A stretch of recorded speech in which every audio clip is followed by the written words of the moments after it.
Good afternoon, everyone. Welcome to the Williamsburg City Council work session of April 6th. Ms. McKay, would you call the roll, please? Ms. Williams. Here. Ms. Ramsey. Here. Mayor Pons. Here. Vice Mayor Dent. Here. Ms. Kernshire. Here. Okay. Welcome, everyone. Takes us now to item 3, which is items for City Council meeting of April 9th. Mr. Witt, would you like to give us a preview? Yes, thank you, Mr. Mayor. For the council business meeting on Thursday, we will have approval of the minutes and then a presentation of one of our favorite things to do, Excellence in Service Awards to an employee. And these are exciting. These are nominated by peers, not by department heads or supervisors. So it's always very exciting to celebrate that. And then we have 3 public hearings that we have every April. The first will be for the proposed budget, the second for the water rate increase, and the third is for the real estate tax rate, which is in the proposed budget is not changed. It remains flat, but the state code does require that we advertise what that rate would look like based on the assessments, the increase in the assessed value of people's property.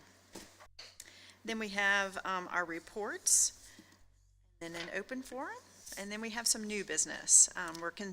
There's an application from Opera in Williamsburg for a $5,000 grant for marketing their opera to overnight visitors to the area. And then secondly, under new business is an updated mutual aid agreement with the National Park Service for the Colonial National Historic Park for the Colonial Parkway. And this is come to the end of its life. It's time to renew that mutual aid agreement. And then lastly, consideration and appointment of boards and commission members. Good. Thank you, ma'am. All right, leads us now to public comments, which is an opportunity for anybody in the audience who would like to come forward to speak. I do have a couple speakers cards, and so first I'll call on Mr. Robert Wilson.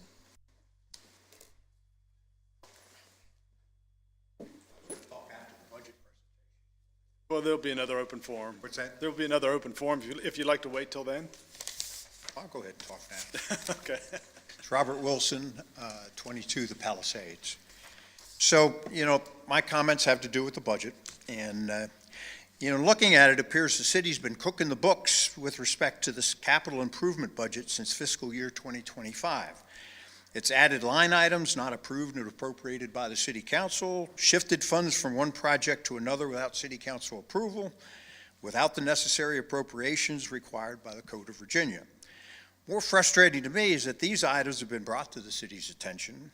They fail to correct them, and you, the city council, do nothing unless forced to. I just don't understand. I've identified the following as having been manipulated by the city and lacking in proper appropriation. An amount of $1,579,000 was originally budgeted and appropriated in 2023 for the renovation of the third-floor municipal building. There were no expenditures over the next 2 years, but in the fiscal 2025 budget, the amount increased by $525,000 to $2,100,000. And then in the fiscal 2026 budget, it increased an additional $3.86 million to $5,960,000 million. I could find no supplemental appropriations approved for these increases. The city provided me with the resolutions for fiscal year 2025, but they didn't appropriate these additional funds. So this is $4.4 million misappropriation consciously made by somebody. The proposed fiscal year 2027 capital budget includes a line item for an expenditure by the city for the library as a carryover from last year of $4 million. There's no such appropriation last year. Last year's capital budget identified $7.5 million coming from James City and York counties and another $2.5 coming from private sources and grants. There was no line item last year for $4 million from the city. The amount needs to be properly appropriated. The budget again shows $5 million budgeted for HTRFA, which has not been appropriated. Now, we brought this up before. You recovered the money, but it's still shown in the budget HTRFA when it was originally appropriated for the amphitheater.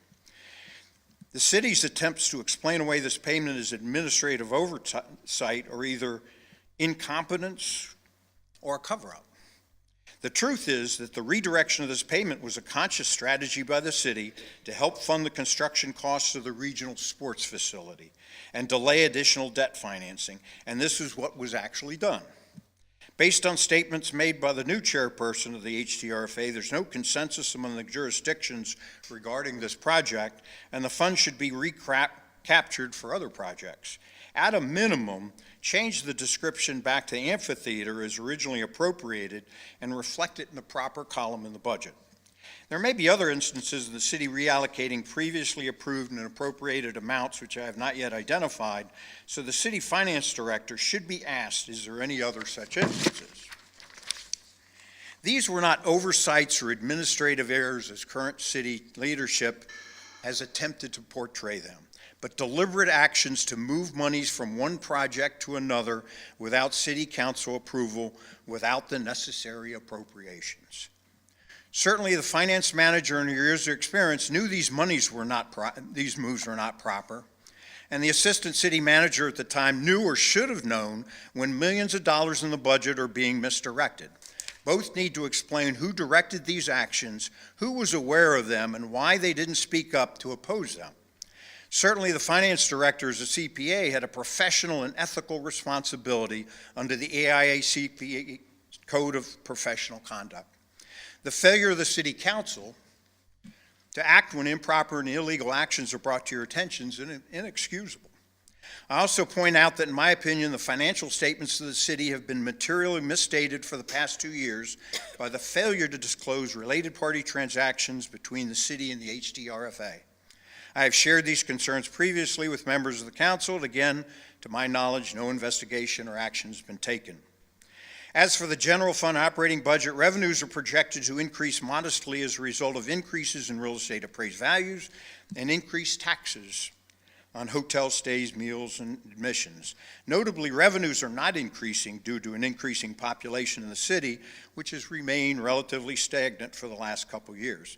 So I find it fiscally irresponsible for the city to increase city staff by 14 full-time equivalent positions, particularly when the city is facing increasing costs due to the increasing debt, as well as increasing costs for the schools. We should be rebuilding our stabilization funds, not increasing the core costs of the city. As always, thank you for your attention. Thank you. The next speaker's card I have is Suzanne Cruz.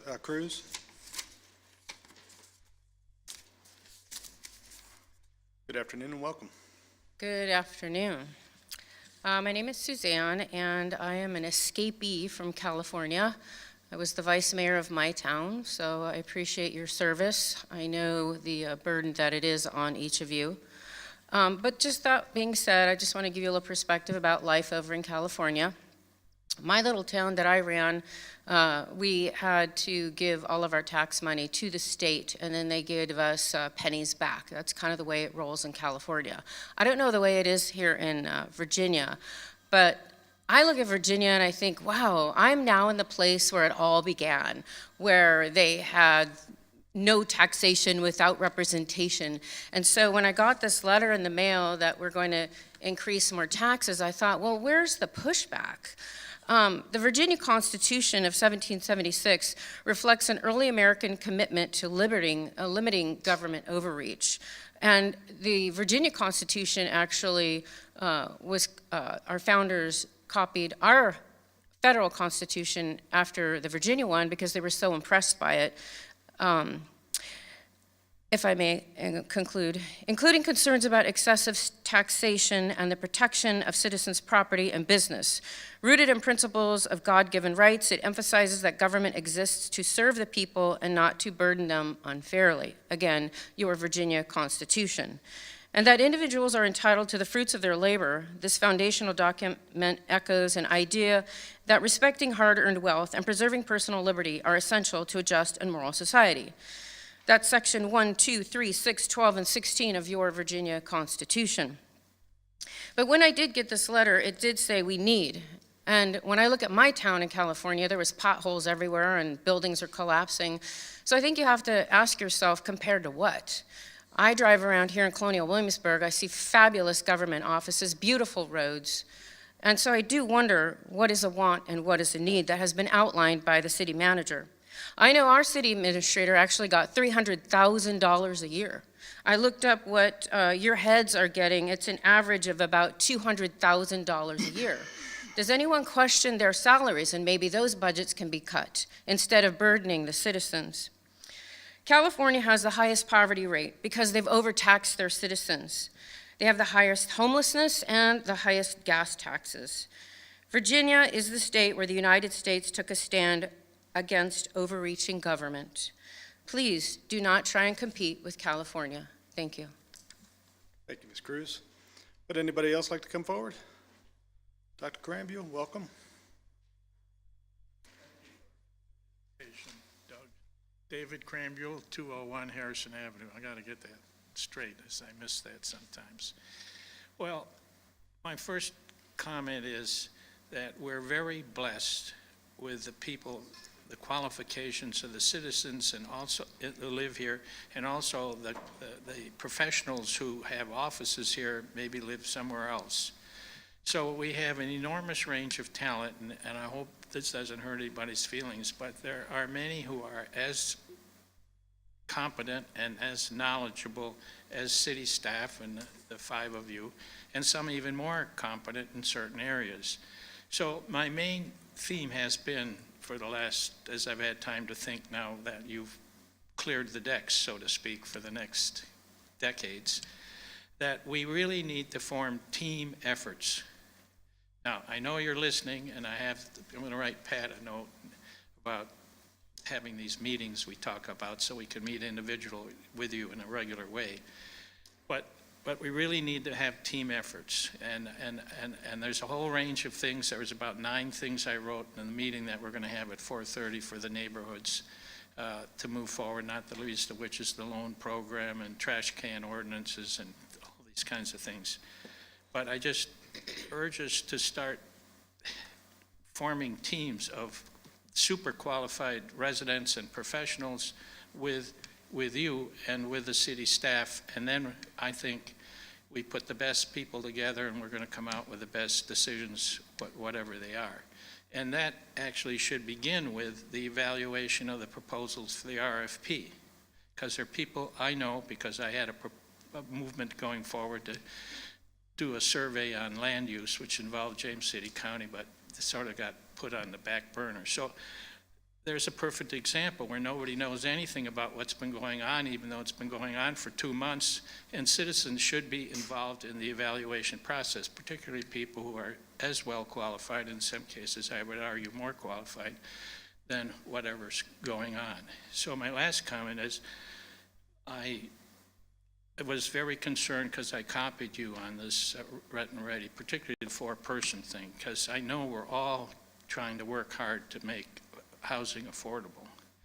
I've now learned, thanks to Tevye, and I feel sorry for her, because who would want to be stuck with for months this particular item, but she's survived and she seems to smile and still be happy to deal with it. But I've learned that a number of things have happened in the last week or two due to people talking directly with you, and they're all for the good. But I simply suggest that it's too fast to adopt this thing on Thursday. Let's have a little more time for discussion. And just out of the blue, I propose one thing to consider. I'm not saying it's, well, it just seems like a good option. That maybe like we have for bed and breakfast, a density issue, since we're in control of the 4-person rule, we suggest a density issue of how many 4-person bed and breakfasts can be per whatever. So I just repeat myself to say I really hope we can form teams, and then you are elected to make decisions, and it's much more fun to be sitting out here sometimes than I'm sure you feel sitting up there. But if we form these teams, then I think we can move forward, and I think Michelle would love it to have all of this agreement, well, at least participation. And the last 2 speakers are extremely impressive as an example of the talent that's out here. I mean, know things far beyond anything I'd ever know about statutes and so forth. So I just leave that as food for thought. But I'm very excited about where we are and where we're going and what you're doing. So I say thank you. Thank you, sir. Would anybody else like to come forward? Welcome, Ms. Fairbanks. Sabrina Fairbanks, 119 Berkeley Lane in Walnut Hills. Thank you for the opportunity to speak today at the open forum.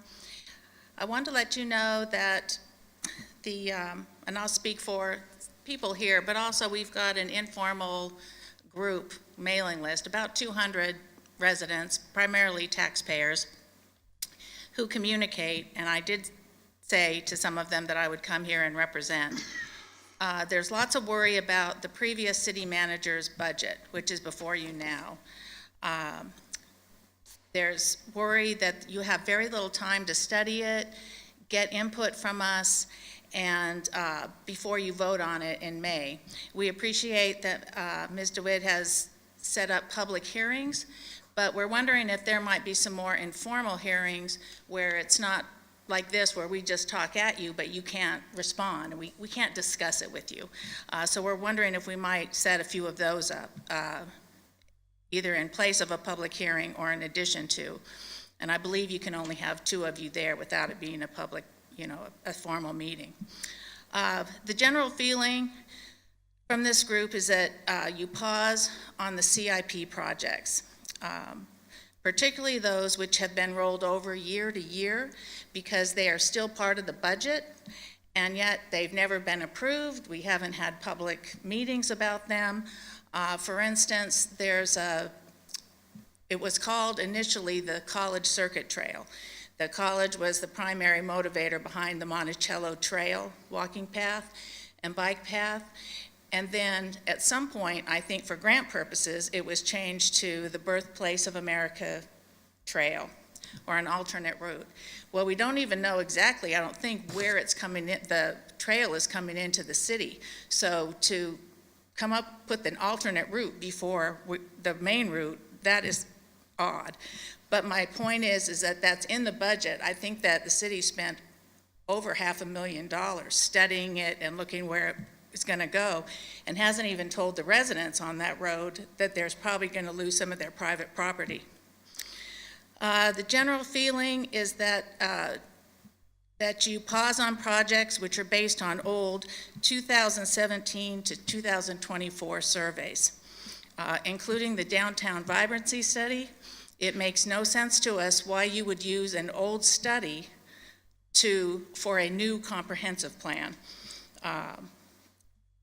And you've heard what I've had to say about the future festival surveys. Again, the big part of those being 300 people didn't even live in the city that filled those out. The general feeling from taxpayers is that you pause and really take a look at the amount of debt to which we're already committed to and what you want to borrow for future projects. We feel like we are in debt from which we will never recover. And we hope the change in city management will look at this. But I was surprised to find out at the budget retreat that our credit rating is based on our total population, which includes the student population. And in some ways, I don't feel like that's an accurate assessment of how many people there are who are going to pay down this debt.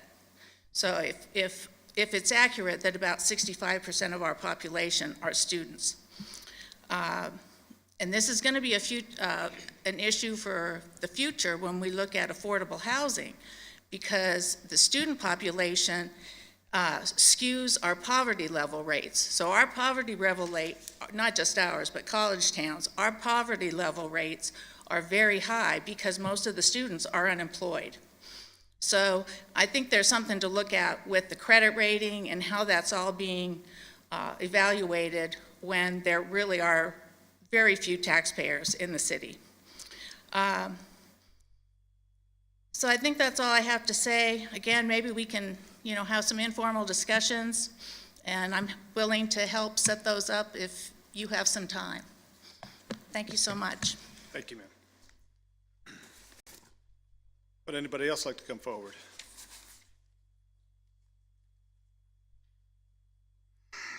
Welcome. Just state your name and address for the record, please. Hi, yes. Jean Jameson, 213 Shanedale Drive, and I'm actually the vice president of our HOA there, and also a transplant from California.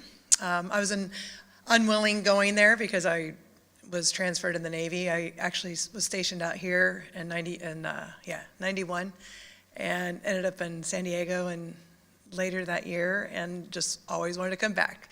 So I'm happy to be back. But I've been here since 2022, and my husband and I bought a house here in 2020, and love Williamsburg. One of the things I have noticed that I will say on the positive end is there's great small business support in this area compared to California.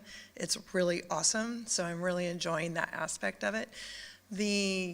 What the other gal said about California is so true. I still travel back and forth to San Diego all the time. I still have a business in Coronado, and it is amazing how I almost feel like I go to a third world country there. And the taxes are just enormous, and they continue to go up. So I was kind of shocked by the letter that I got from you about what's happening with our budget, but I'm really here to gain more understanding.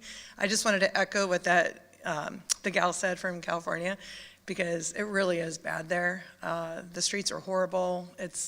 I can't even tell you how much I prefer being here for so many reasons, but it's definitely something that I want more understanding of, so I can take back to our homeowners to understand how you're making your decisions and what those taxes are going to represent, and if you ever foresee them coming back down again. Because my experience, especially in California, is every time you have an increase in taxes, they just keep going up. It's like you think we just can keep giving you more revenue, and to me, that's a slippery slope. So thank you very much. Thank you, ma'am. Anybody else? Okay, seeing none, I'll close the public comment period, and we'll move on to background presentations and discussions. And first, item A is presentation and discussions concerning the FY27 interim city manager's proposed budget. Mr. Witt. Thank you. Thank you, Mr. Mayor and members of council. So I'm going to provide an overview of the proposed budget for fiscal year 27, which will start July 1st. And as you can see here, I wanted to remind us how we got here. Our budget process is a little longer than a year.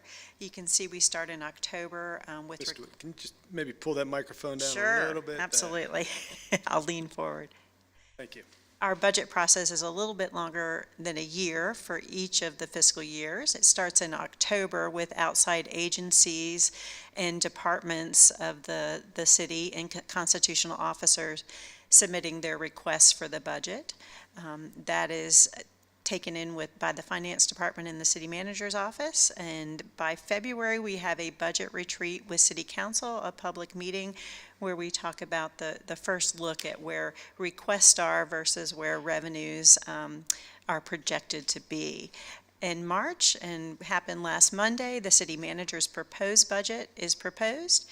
We are right now in the April time period where we have public review of that proposed budget, and city council working with public input on moving towards adoption in May. In July 1st, the fiscal year begins.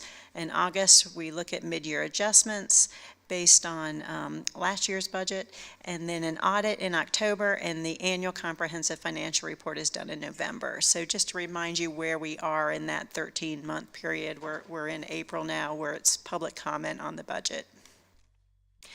So not to bury the lead, there is no proposed real estate tax rate increase. It's a flat rate of 62 cents, which it's been for several years, of 100% of $100 of assessed value. Secondly, there is a request for an addition of 14 full-time positions. And one of those is from the utility fund. The other 13 would be in the general fund.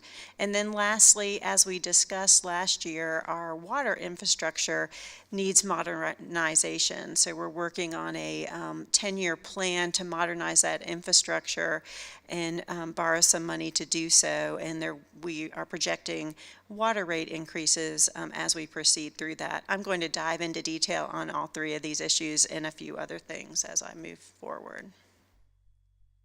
So this is the big picture. We have 6 funds in the budget that you can see here on the right, and they make up the entire preliminary budget of $121 million, which is 17% higher than last year. You'll see as I move through the slides that is driven almost entirely by a large capital project of a $20 million bond issuance for a new downtown library, which as you've been discussing that for months and years, we are moving into the decision point on that and whether to move forward and borrow those funds and build the library. But I'll talk more about that in a moment. So real estate assessments, you'll remember in 23 and 24, we saw large jumps, double-digit increases in real estate assessments. Exciting on one hand, but your home equity is built up and your property value increases, but the taxes go up is the other part of that. We see some stabilization there. You see we've been in single digits. We're at 5.2% increase of assessed value for the upcoming year. And the chart on the right shows the total of assessed value of real estate in the city. So what's the impact of this increase in assessed value? We've been doing this for the past couple of years. We look at single-family homes, and about half of our single-family homes in the city are held with a mortgage, and the other are non-mortgage holders. So those two types of households pay their property taxes differently. If you're a mortgage holder, you pay monthly through an escrow, and you can see through this chart the vast majority of people in that situation are projected to pay between $0 and $25 a month in addition due to this assessment increase. If you look over on the right, we have the non-mortgage holders. They pay twice a year. Real property taxes due twice a year. And you can see the majority of them are in the $25 to $100 range, but that's twice a year. So if you divide that monthly, they're in a $4 to $16 range a month. And then an important number, the average on the bottom right shows, if you average all of these single-family homes, it's a $9.78 monthly increase. Now I will dive into the general fund, which is our operating fund, to talk about where the increases are there. You'll see this chart shows where those percentage increases are, and now I'll dive into that. And first, just generally, you look at public safety, where the growth is 9.3%. Some dispatch costs at the 911 center, telecommunication, utility costs, parking garage, and some overtime for our firefighters. Moving down to education, we're under a new contract with James City County for our joint school system. And this new contract created a formula to divide the costs between the city and the county for the cost of educating our children. You can see that this year, fiscal year 27, will be an increase of $1.8 million in the education cost to the school board. General government administration, every other year we implement a pay plan study that we do in-house now, and that is to keep us competitive for recruitment and retention of our employees, and that's $250,000 in this upcoming fiscal year. There's a 3% COLA for cost of living increase plus a 2% merit, and then we have software and maintenance cost as well. For public works, tires and supplies, the costs have gone up, as well as our garbage and recycling contract. Parks and Rec are athletic officials who officiate our Parks and Recreation League games. The cost has increased for them, as well as lease and rental of equipment. Health and welfare, you see we're paying more to the Public Assistance Fund, as well as some of our health agencies. And then lastly, in community development, WADA, which is our regional bus service, has an increase of $342,000, and I'm going to explain a little more about that in a moment. So first we'll look at the 14 FTEs that are proposed in this budget. You'll see there's 4 in Public Works. One of those with the asterisk is the one that will be paid out of the utility fund. So our utility fund for our water is a separate enterprise fund and one of the funds in the city's budget.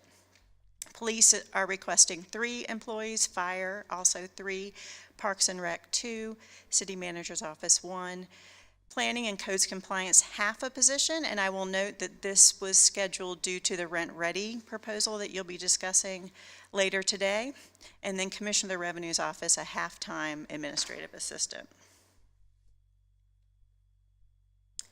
Service costs. So service cost increase for all of us, and your local government is no exception through inflation and just the cost of doing business. Outlined some of those here under contracts, general services, and maintenance services.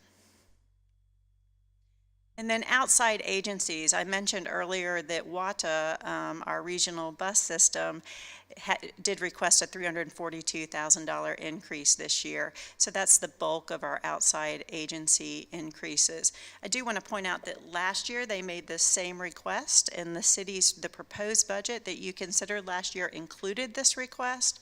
The counties were not ready to do that, and this is a regional entity. It's feeling that we all need to pay our fair share. So it was removed from by the time you adopted the budget, it was removed. This year, the counties are ready to and have put this funding in their proposed budgets. And this is primarily to increase the frequencies of buses. Some of our buses have 90-minute headways, which means the bus only comes every 90 minutes. It makes it very hard for customers to use the system. And then there's always things that are not included. So when the departments and the outside agencies come and propose what they need to operate, there's not enough organic growth to fund all of that. So I wanted to outline what was not funded. You'll see $855,000 worth of new full-time employees are not in this budget that were requested. I do want to point out the voter registrar request for a half a position. She currently has a seasonal part-time employee who does fill in during elections to assist. This request was to make that a permanent part-time employee, and it's not included in the budget, but she still does have that person working on a seasonal basis. In the next category, you'll see we've talked for many years about what it would cost for the city to operate its housing authority without HUD subsidies. And this year it would have been $721,000. That is not in the budget. There were new outside agency applicants this year. $148,000 of those requests are not in the budget. School requests. So I mentioned earlier that the city's contribution under the new school contract is $1.8 million more than last year for this year, and that is in the budget. But the schools, after making that request, made an additional request, and the city's portion of that was $233,000. That is not in this budget. And then we always provide you with the caveat that the state budget has not been approved yet, as you know, if you're watching things in Richmond. And state funding does affect things, primarily the schools, but other human resources or human services and other work centers that we do. So we have a caveat that adjustments may be needed. We hope to the better, but we'll know more once the state budget is adopted. I wanted to give you an overview of the new outside agency applicants that were not funded, so you could take a look at those. And now I wanted to talk about the Capital Improvement Fund, and you'll see here we have a list of revenues and expenditures, and it looks a little different than most years because recreation and culture is usually not this large of a piece of the bar chart. But this is for the downtown library. If City Council decides to move forward with it and issue the $20 million in bonds for the library, that is built into this budget, so you know that that's available for you to do so. I will mention this again later, but also this budget, the CIP, shows in fiscal year '28 an additional $6 million to be borrowed for the library for a total of $26 million.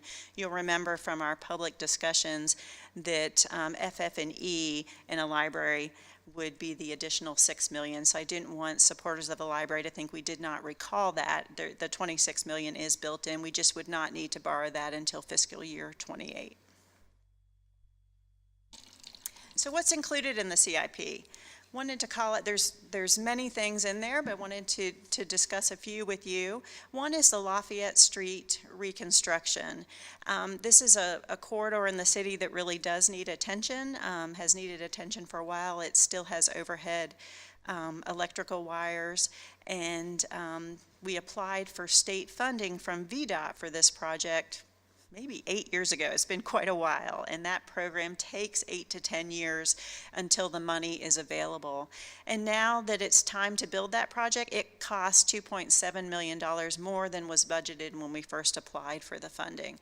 So VDOT has agreed to pay half of that cost, so that's the $1.37 million in grant funds that would go towards that project, in addition to the $6+ million they've already committed through the initial grant. But the city, through our sales tax fund and the CIP, would be responsible for $1.37 million there. So I wanted to make that clear. We also have investment in our street maintenance for repaving that we do every year, our historic street maintenance, bringing those up to ensure that our streets are paved and in good shape. Also painting and repairing the transportation center. If you've been by recently, you know that this is a needed project. And lastly, CDR has built a new facility that some of our residents use, so there is a one-time contribution to that capital project of $112,000. Just as importantly as what's included is what's not included. So here are 5 projects that were requested that are not in the budget. One is another Smart Scale VDOT project that we applied for 6 to 8 years ago that now costs more than it was was budgeted at the time, and that's the roundabout at Monticello Richmond Roads. That is not in the budget. The Quarter Path Recreation Center needs an HVAC system, and this is our emergency shelter for if we need an emergency shelter. So that is on my radar as something that is unfunded but needs $500,000 to replace that HVAC system. Thirdly, a painting and repair job of the Prince George parking garage is not included. And if you've been in the parking garage recently, you know that needs a refresher as well. And the last 2 are in Parks and Rec. One is Waller Mill Park playground replacement equipment.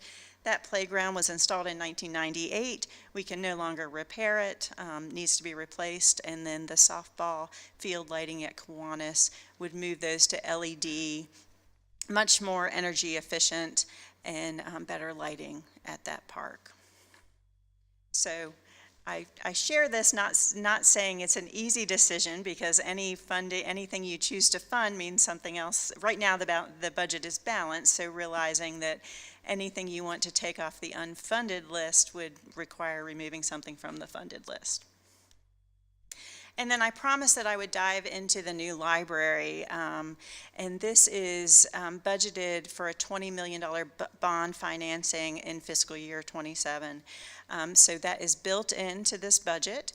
I do want to say again, we realize this project will probably cost an additional money. We're estimating $26 million, and that's something that's been discussed publicly over the past months and year. And that is in the fiscal year '28 budget, because that $6 million is for the furniture, fixtures, and equipment, will not be needed till the building is already built, so that can be no need to borrow that money before you'll be spending it. So as I've said, City Council has not given final approval on this project, but this proposed budget shows that it can be done. And I wanted to talk about our debt service ratio. So you see that the top chart there shows our current debt service through 2052. And we have a 10% planning limit and a 12% ceiling on where we fiscally responsibly can borrow money. and pay the debt service. You can see we're under 6% right now. Adding $26 million for the new library, you will see raises those numbers, of course. The debt service will increase, but we're well below 8% and dropping off into 2054. So I wanted to share that with you.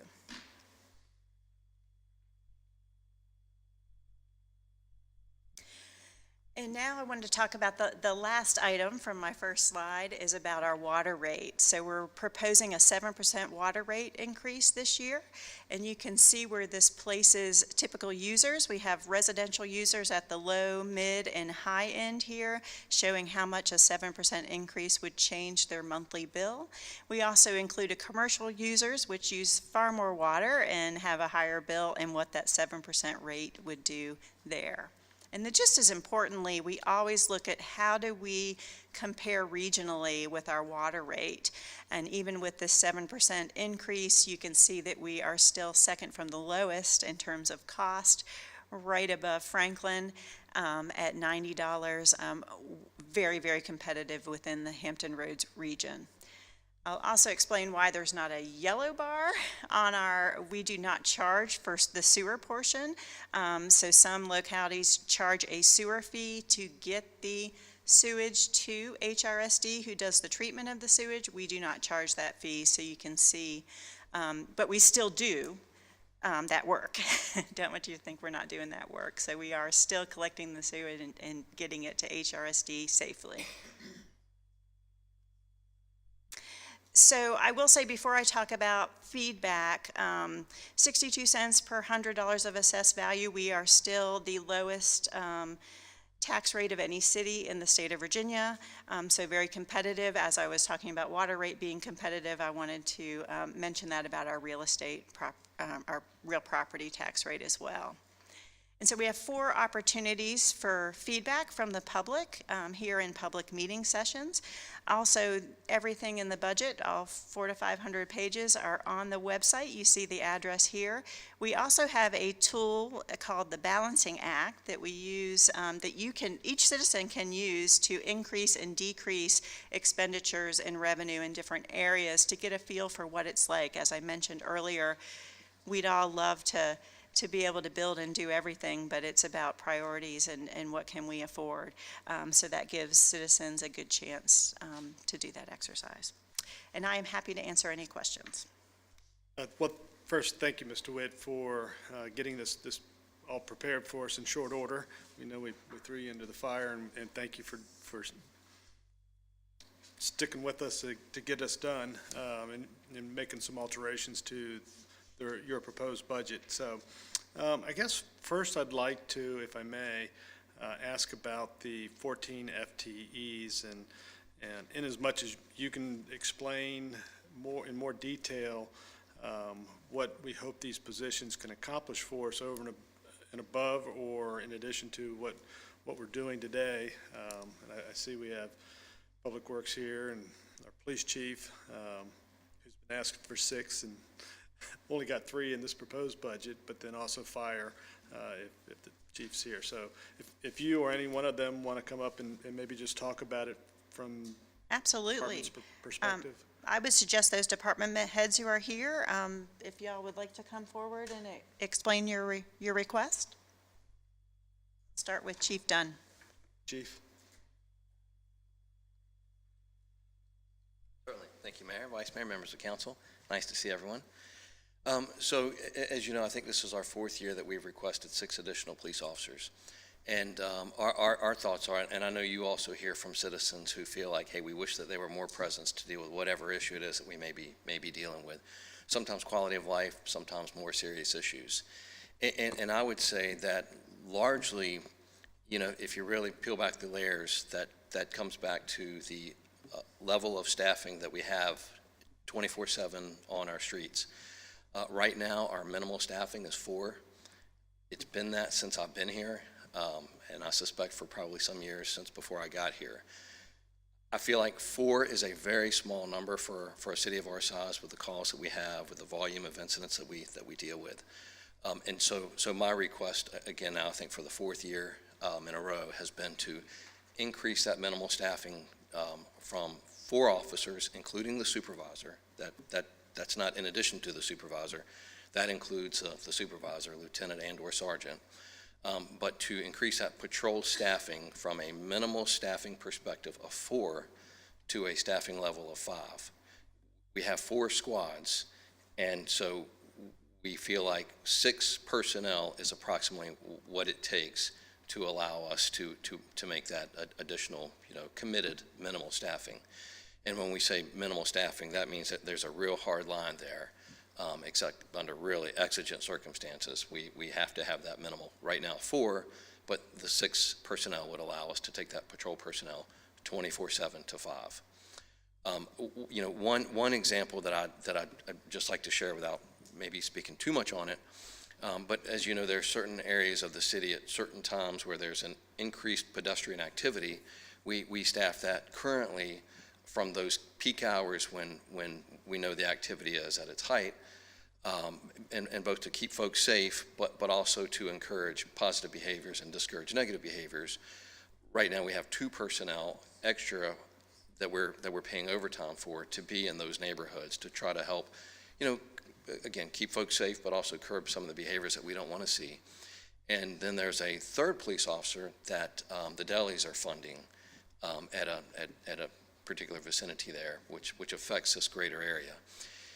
And again, you I'm sure know exactly what I'm talking about, but sometimes even those 3 personnel, those extra 3 personnel on top of the minimal 4 that we have staffing the citywide, that it isn't enough. I mean, we'd like to have more. And so I hope that sort of puts it in perspective. And yeah, 24/7, the number is actually 4.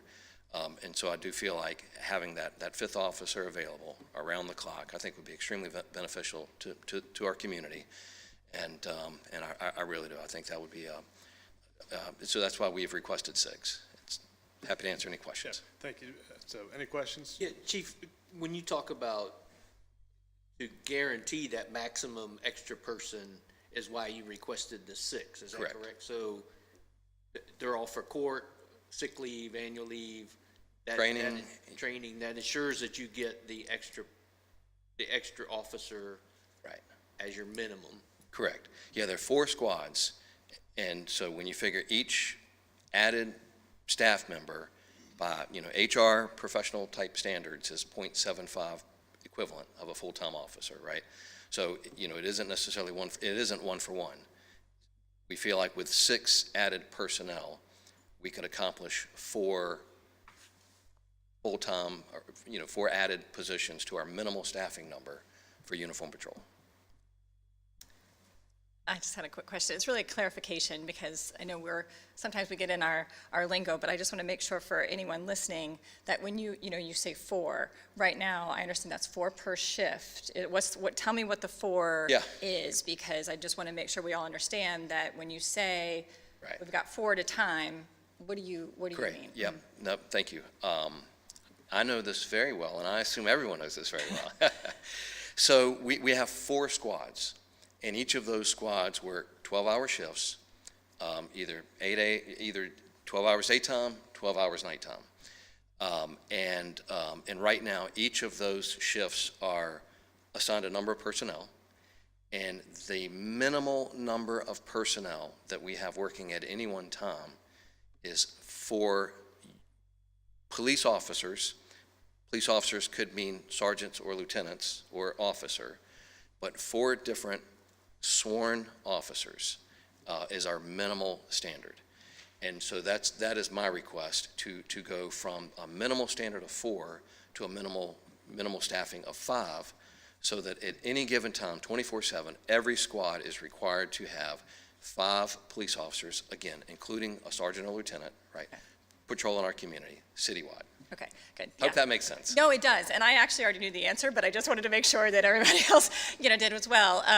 And so what I also understand that I'm learning is that you're saying that in addition to that minimal staffing that you have, there are certain times where we are paying 2 officers overtime when you are aware that there's a need for that, and is that a fairly regular thing? It's every weekend.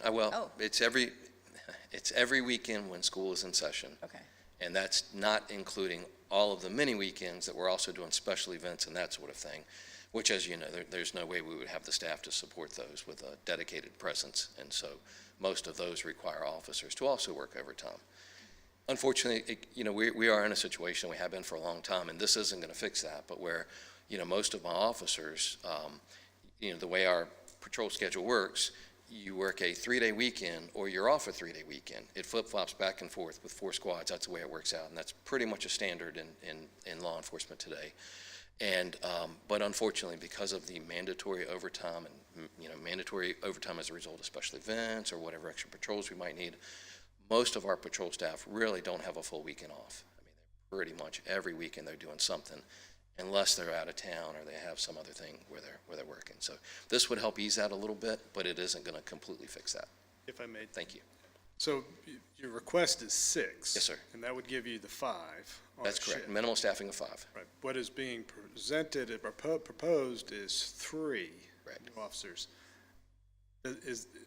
Does that help you, or does it really just kind of still leave some vulnerabilities? Obviously, it does, because doesn't meet your recommendation. But can you fully utilize those 3 to get the benefit that you need? Well, so we are absolutely going to, utilize the 3, and I certainly appreciate the consideration. I mean, we really do. We welcome any additional bodies that we can get.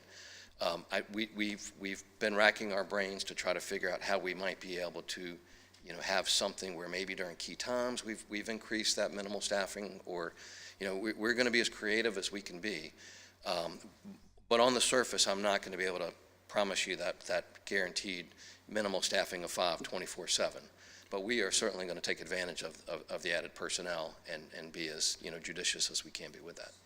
Thank you, Ms. Ramsey. Thank you. My question had to do with your sort of last comments regarding special events. People often talk about the population and the size of Williamsburg, but in many days, weekends, it's not a true number. Right. As a tourist town, city, we need those extra people to come in.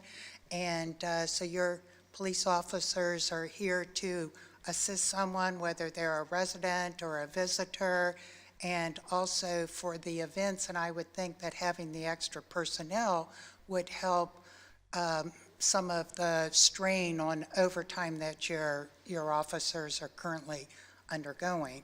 Yes, And ma'am. my question is do you have any figure of how many times that your officers are involved in extra traffic controls or helping out at special events? I wish that I had thought to bring some of those numbers with me, because we have worked that through. I don't have that with me, but I can certainly get you that information. But it's enormous. I mean, it's enormous. And you're right. I mean, some estimates are that the historic triangle, not just Williamsburg, but that we have 6 to 8 million visitors per year. And I mean, those are big numbers. We are certainly in the millions every year of added visitors, which doesn't go into our population count. And so, those are certainly the types of things that we have taken a hard look at. One of the things another thing I'd like to put up, related somewhat, just the number of times that we are, there's an officer, one available officer, in patrol citywide. Sometimes not even, but those are just the type of things that, just being a very busy city with a lot going on constantly, big demands on the police department. And believe me, we do everything we can, absolutely everything, stretch ourselves as thin as we can so that we can keep our community as safe as absolutely possible. But the addition of 3 will certainly help. The addition of 6 would make it, even easier for us to do that. Well, and I think we often hear that one of the reasons people like to come to Williamsburg, whether it be for an event, for the sports center bookings opening up, and just in general purposes, is because Williamsburg is a safe city. Right. And I think those of us who live here tend to take that for granted sometimes. And so I appreciate all that you and your staff do. Thank you. Well, I appreciate you coming up here on the fly too, to help just educate all of us on, as we move through the budget as well. I had a question, it's more of a clarifying question. So earlier you said the minimum is 4, and then every weekend school is in session, there's 2 overtime officers. Is that just the weekends or? Right, so, I mean, when I first got here, we were very involved with the Town Gown Committee. In fact, I see some of those early members in the room with us. And one of the things that we felt like is if we could have some more presence in some of those key areas, we could just do a much better job of, first and foremost, keeping that pedestrian activity safe. That is always top of our minds. You guys know of some of the incidents where there are real threats out there. But doing our best to keep our community safe. But also, again, encouraging those positive behaviors and discouraging those negative behaviors. And I really think that work has gone a long ways, and it's not perfect, believe me. I'm not going to say that we've arrived, but we've gone a long way to achieving, I think, a better balance with those town-gown relationships. And I think that there's no way we could have affected that with just our officers that are working patrol. And so because of that work, again, with the community input that we've received, sort of kind of negotiating this thing back and forth, that's really where we landed, was that every Thursday we have one officer during key hours working in an overtime assignment, focused really strictly on those areas. And then on Fridays and Saturday nights, then we increase that to 2 officers. 7 nights a week, the delis are required because of some ABC issues that they had some time back. They're now required to have a sworn police officer in addition to the security guards that they have there. But so that allows us to really, the effect is 3 sworn police officers on Friday and Saturday nights, in addition to our normal patrol staffing. We don't change our normal patrol staffing, but that added staff in those areas to help really maintain that balance that we're looking for. Thank you for the information. I had a follow-up to that. So during the summer when school is in session, how does overtime for officers and just having more people on a shift work with maybe heightened tourism and different events going on? Well, great question. And, our minimal staffing is 4. If there's a special event or if there's some need to bring on additional personnel, we do. But we don't have what the staffing overtime that I just described. We refer to that as enhanced neighborhood patrol or patrols. And so that is something that we, during those busier times of our year, in those neighborhoods around campus and at the delis, that's when we staff that. We don't staff that year round. And so I'm certain that in those neighborhoods, they recognize a decrease in police presence during those times, but we don't have the pedestrian activity and the the added stress on the neighborhoods with the increased population during those times where campus is not in session. So I hope that answers your question. Yes, Okay, no, thank perfect. you. Thank you. So thank you, Chief. I appreciate you coming up. I think that's helpful for everybody. Thank you very much. Appreciate y'all. See, Mr. Reed is coming up. Thank you, sir. And just for clarification, what we see as being proposed in the budget for Public Works and Utilities is a vehicle maintenance apprentice, a facilities maintenance apprentice, a Public Works operations manager, and then, as Mr. Witt had mentioned, the utility operations manager, which will be actually paid for from the utility fund. Right. But then you also have several positions that you've asked for that have not made it to the proposed budget. One's a grant administrator, a turf manager, and an arborist. So maybe you could talk about what those 3 specifically that's been proposed to accept will do, and then maybe what happens when we don't get the other ones that aren't in this proposed budget. Sure. The vehicle maintenance apprentice, our current vehicle maintenance staff is 3. It's been the same 3 people for about 30 years. Public Works as a department, I think, has not added staff in about 10, maybe 15 years. I would need Dawn to confirm that. We've actually gone backwards.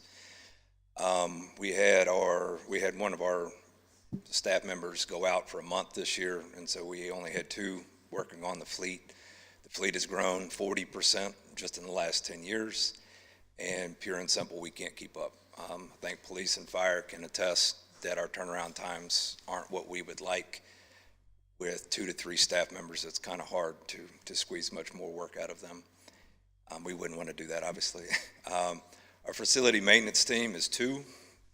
We would like to add a 3rd. We've added many new buildings that are much larger than the previous buildings.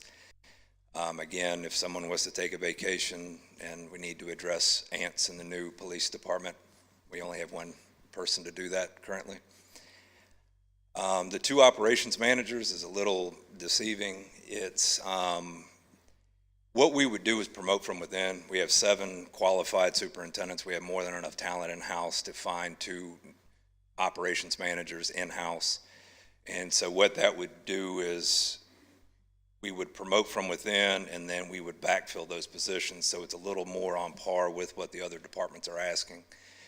They would be 2 entry-level positions. Public Works does not have a deputy. We're the largest department without a number 2. This would be more on par with a battalion chief or a major in the police department. This is not a true number 2. It would be, again, it'd be more of that 2 or 3 level in these other departments that they have. The turf manager was put in there if Public Works was to take over the fields for Parks and Rec. We had talked to the previous city manager, said we were happy to do it. However, we can't do it with current staff and landscape is 6 people. So we would look for a turf manager. If we were to take over the fields, we're not getting the position, so we're not going to take over the fields. The grant administrator, we have upwards of $20 or $30 million in grants. It would be nice to have someone to help us manage all that funding and potentially find more. And the arborist, we ended up, Lucas, our landscape superintendent, is now an arborist. We need somebody that can actually climb the trees. We spend $20,000 or $30,000 a year in removal of trees because we actually need someone to physically climb them, and that would have been the arborist position. It's not funded. The city has a lot of trees. We still have a lot of tree work to do, and it'll just have to be third party. Well, thank you for that. I guess so. Question about the grant administrator, and I spoke to Mr. Witt about this morning, relative to grants in general across the city spectrum, because as you mentioned, there are $20 million in grants out there, and a lot of that's VDOT, I'm sure, but there would seem to me that if we're not applying for grants, we're not going to get grants. Would a grant administrator help the city find additional opportunities and make applications for grants? More often than not, a grant administrator funds their position. That's exactly what they would be doing. Because as we look at positions, and particularly as was mentioned, the halftime position with coach compliance with the person that we were setting aside for the Rent Ready program, that would be something that if we were to approve, but Rent Ready doesn't come through, that we fund some grant administration for your department, but maybe figure out a way to help the rest of the city out as well. And I don't know if that means a full FTE, but I think that's something that we ought to be thinking about, not because of the work that's on the books, but more about the missed opportunities of finding grants. Because I got to believe that there's stuff out there that we haven't been able to take advantage of because we just don't have the bandwidth to go after it. So just a thought. So, Mr. Vice Mayor, any questions for Mr. No Reed? additional questions, thank you. I was thinking about it, but no, I don't have any additional questions right now. Thank you. None for me. Off easy. Thank you, Mr. Reed.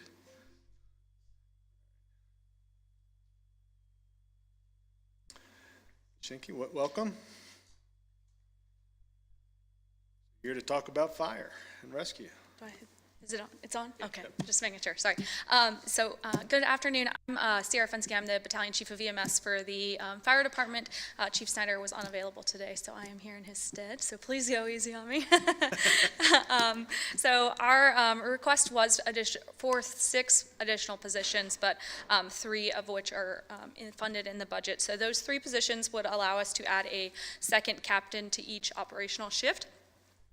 This would address our current span of control and supervisory workload issue. The best practice in EMS is a supervisory span of control between 3 to 7 personnel, and currently 11 to 1 is our ratio, which is pretty far off from that. So that does help us to have that better span of control. Secondly, we would use this to increase staffing for each operational shift from 13 to 14. Our minimum staffing level would go to 11 personnel.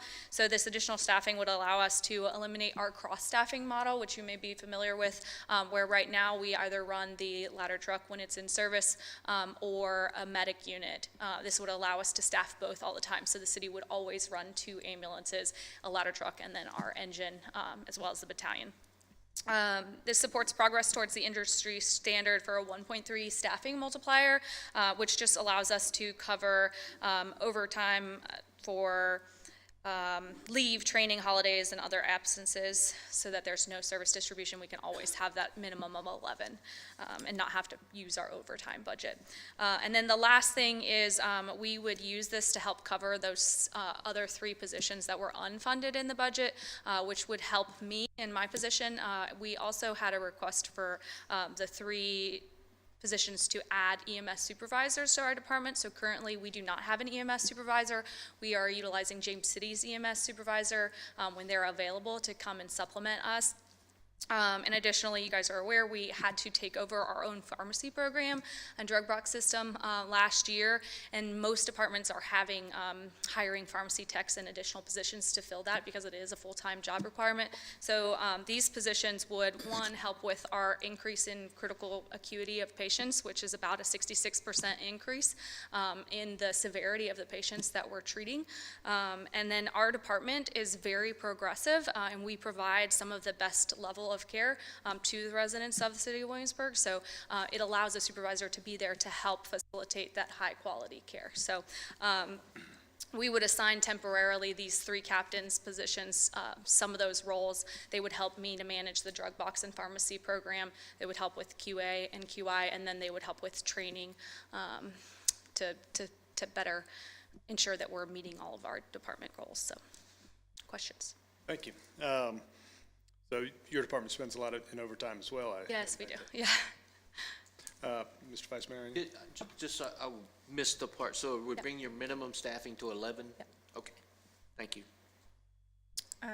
Thank you. Yeah, I just actually had a question about, that I don't know the answer to, that about when you mentioned the cross-staffing model with 2 ambulances and a ladder truck, can you tell me, like, for somebody who, like, calls up with an emergency, Yeah. what does that mean? Because, like, what is the cross-staffing model, I guess is what I'm Yeah, asking. so currently we don't have this full staffing to be able to put enough people on the ladder truck and a second ambulance. Okay. So if we have a fire, for example, in the city, and the ladder truck or a gas leak or something, and the ladder truck is on that response, and a second ambulance call comes in, there's no ambulance here or personnel here for us to currently send anybody to respond to that call. So what happens is we request mutual aid, and either a James City County or a York County medic unit will come in and respond on that call. So this would allow us to always have that medic unit available and staffed so that they could respond to that call. We wouldn't need to utilize our mutual aid program as much, and then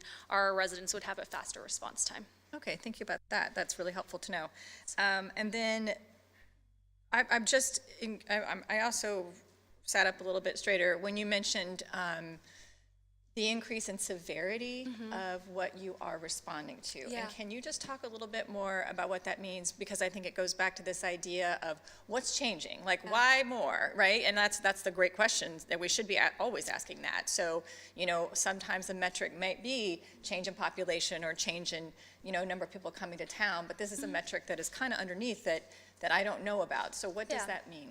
So one example I can give you is intubations, and we do a procedure which is called rapid sequence intubation, which is a very high skill level and dangerous procedure if you're not properly trained to do it. But what it does is it allows us to sedate somebody, paralyze them, and then intubate them to control their airway if they are like clenched down, for example. So, or they're still conscious. So a good example would be somebody who's having a massive stroke.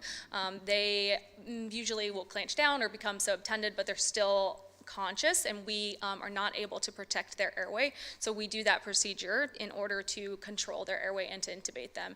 And we have significantly increased our number of those procedures that we've done from last year to this year. And actually, it's one of the reasons that we were able to apply for a grant and get a ventilator. We actually got 2 ventilators last year so that we can better treat our patients and manage their airways. But so they're just becoming sicker, and that's kind of across the country we're seeing, and some of that may be contributed to, we're seeing the baby boomer population aging out, and then our region, of course, there is a little bit higher age of our residents, and so we are seeing, a higher call volume, respectfully. Right, I mean, that does make sense. And so my last question is, how do you see that change and that evolution that you're getting with severity kind of related to the need for additional people? Yeah, so I would say that our providers and our age of our department is becoming increasingly younger, and so they just don't have as much experience managing these types of critical patients, and we are extremely busy. Our volume is very high, and it continues to go up every year, and so when they see these super sick patients, they don't often have that background knowledge, or I've seen this patient before, or I've treated them before.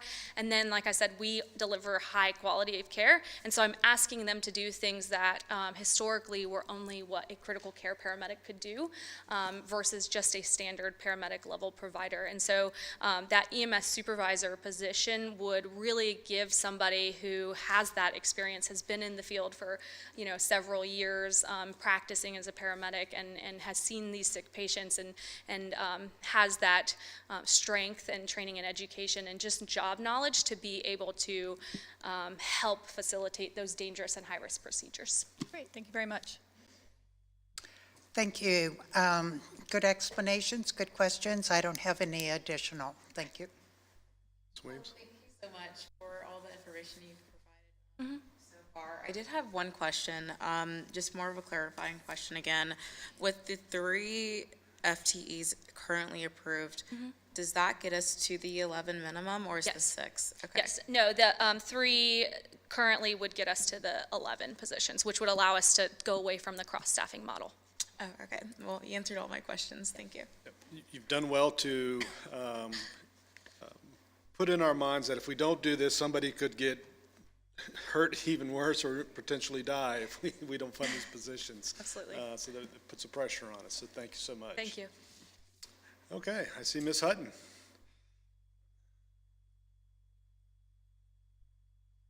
Welcome. Good evening.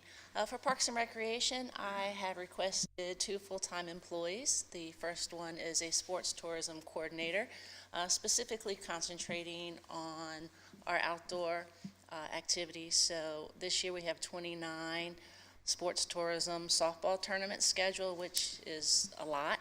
And we just have 1 full-time person currently designated for that. And so these tournaments are also going on the same time. So during the week, we have a senior softball league during the daytime, and at night we have our youth program and our adult program. And so the weekends, we switch our fields over for these tournaments, and they're quite involved. We have to put up temporary fencing on all of our fields. We have to move the bases. We have to put in different pitching rubbers. So it's very involved. And so we do that on Fridays, and then we have to reverse it all back on Monday. So we have seasonal staff that help us do that, but the sports tourism segment is really growing.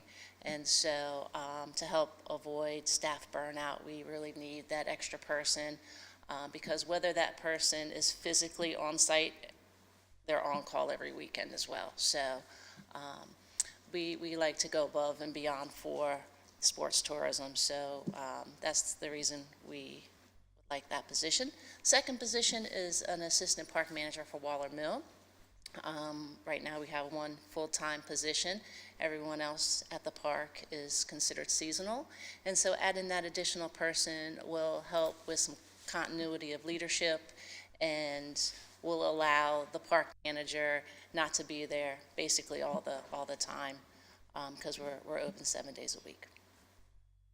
Well, thank you for that. You know, when you think about sports tourism, the consequence of, for example, Visit Williamsburg spending millions of dollars out promoting tourism and driving, you know, overnight visitation, and much of that in sports, particularly as it relates to the outdoor sports, it puts the burden back on to you and our neighboring jurisdictions, James City County and York County.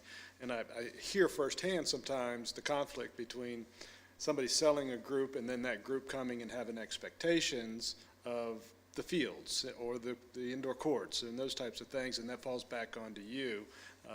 And you're right, as I think Mr. Reed mentioned about grants, I mean, the position funds itself. And so if we're going to drive visitation, which I think is good for all of us because it helps pay for things that our residents don't have to pay for, you know, via rooms tax, makes our city that much better. So thank you for that explanation. Sure. Vice Mayor, any questions? Thank you, Ms. Hutton. The only thing, I know when I first looked at this, I think it's important to clarify that this is not for the Sports and Event Center. This is for the city of Williamsburg. That is correct. Because when you look at tourism, the first thing I thought of was the new Sports and Event Center. So I just want to clarify that this position is not. That is correct. There's people already doing that work for this. Right, it's specifically for Parks and Recreation for the city of Williamsburg. And one more thing I'd like to add is we do maintain 12 parks. And so aside from all the sports tourism that we bring in specifically for softball, we're also trying to maintain a level at our parks as well that we're responsible for. Thank you. I don't have anything additional. Thank you. Thank you for the clarification. As Vice Mayor Dent and I were talking this morning about being outside, we often think of softball as the main tournament that comes in here, but I know you also have tournaments at Waller Mill, whether it be disc golf and fishing, and we, after all the effort that's spent bringing teams here, we want them to have the best experience so they will come back. And from what you said, this coordinator would help not only with the administration, but also the physical work of setting up, taking down, and things like that. My second question or comment was regarding the assistant park manager at Waller Mill. So if you had someone there, would that reduce the number of hours of seasonal employees that you have, or would they just be used a little differently? It'd be used a little differently, but it would allow us to provide some more like programming and activities at the park. And it would just basically help us provide a manager on duty all the time. Okay, thank you. Thank you. I have no further questions. Right, thank you. Thank you, Director Hutton. Okay, so if you would, Michelle, talk about the FTE in your department. Happy to. Thank you, Mr. Mayor. So I think we're probably our communication team is amazing and maybe a victim of their own success. We often say Williamsburg punches above its weight. And I think in this case, it's very true. So I think about special projects that our communication team has taken on. State of the City. We script, film, edit, produce that entire show in-house, and it's really a very high-quality video and event that we hold every year. Same with the Mace Bearers Award, future festivals, the budget. So it's interesting, our design and communication team edit the entire 500 pages of the budget. So just different things that, because we are such a lean staff across the board, that our communication team really jumps in and makes all that much better and makes worthy of Williamsburg, so to speak. So this position would be more the day-to-day. So social media is 24/7, but this person would be more concentrated on the the daily needs of the media request, the social media, helping our departments are in charge of maintaining their websites themselves, but it helps to have some oversight and continuity, and they're busy paving the roads and going on medic calls and doing things like that. So that's the type of work that this person would provide. And then lastly, when we do have an emergency situation or an unexpected event in the community, currently we only have one person who can do that PIO work. This would serve as a backup for that. Often those things become 24/7 for a while. Well, and certainly as, you know, the way that we as a community and society obtain information is much different than it was when we opened the newspaper, and the expectation from folks is to be able to see it on whatever platform that they're seeking their information. And something may happen on our PIO's day off that doesn't get disseminated unless, you know, somebody else handles that, and who knows, you know, requires additional supervision to make sure that that person is actually communicating what needs to be communicated. So I appreciate that. So any questions on that? No questions. All right, turning to the CIP, if I may, just generally, just as a reminder, you know, anything in the CIP that's proposed and ultimately approved doesn't get spent unless it comes back to council, certainly if it's over $100,000. So I think, you know, one of the things that stands out for me is two important projects, maybe for different reasons, but one is the HVAC system at Quarterpath Park, or Quarterpath Rec Center, which is also our emergency shelter. We haven't deployed it recently, maybe we did last year. I don't know if people showed up, but it's certainly something that we ought to have maintained in the city. So, you know, I see that $500,000 there. Then also the painting and repairing of the Prince George garage. You know, it's not the first thing people see when they pull up into Williamsburg, but it's certainly something they take in as they park to go visit, you know, Merchant Square and the historic area, and eat in our restaurants and shop. And so I see that as another priority.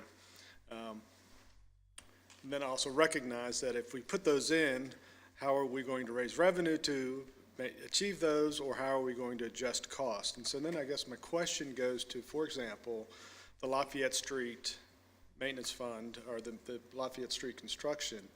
I think our share of the $2.7 million, reading it right and remember hearing you, is $1.3 million, $1.37 million. Right. So the question maybe for Mr. Reed is this a project that's going to actually happen or be completed within FY27? Or is this something that we could split FY27 and FY28 with these funds?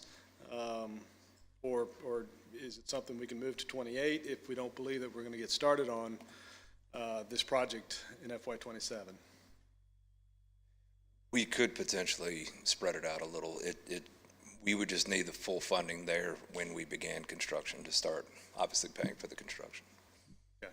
So do you anticipate, if these funds were made available in this budget, that site work, the planning, the engineering, and all that is ready to go so that we can begin sometime after July 1st of 2026 into 27?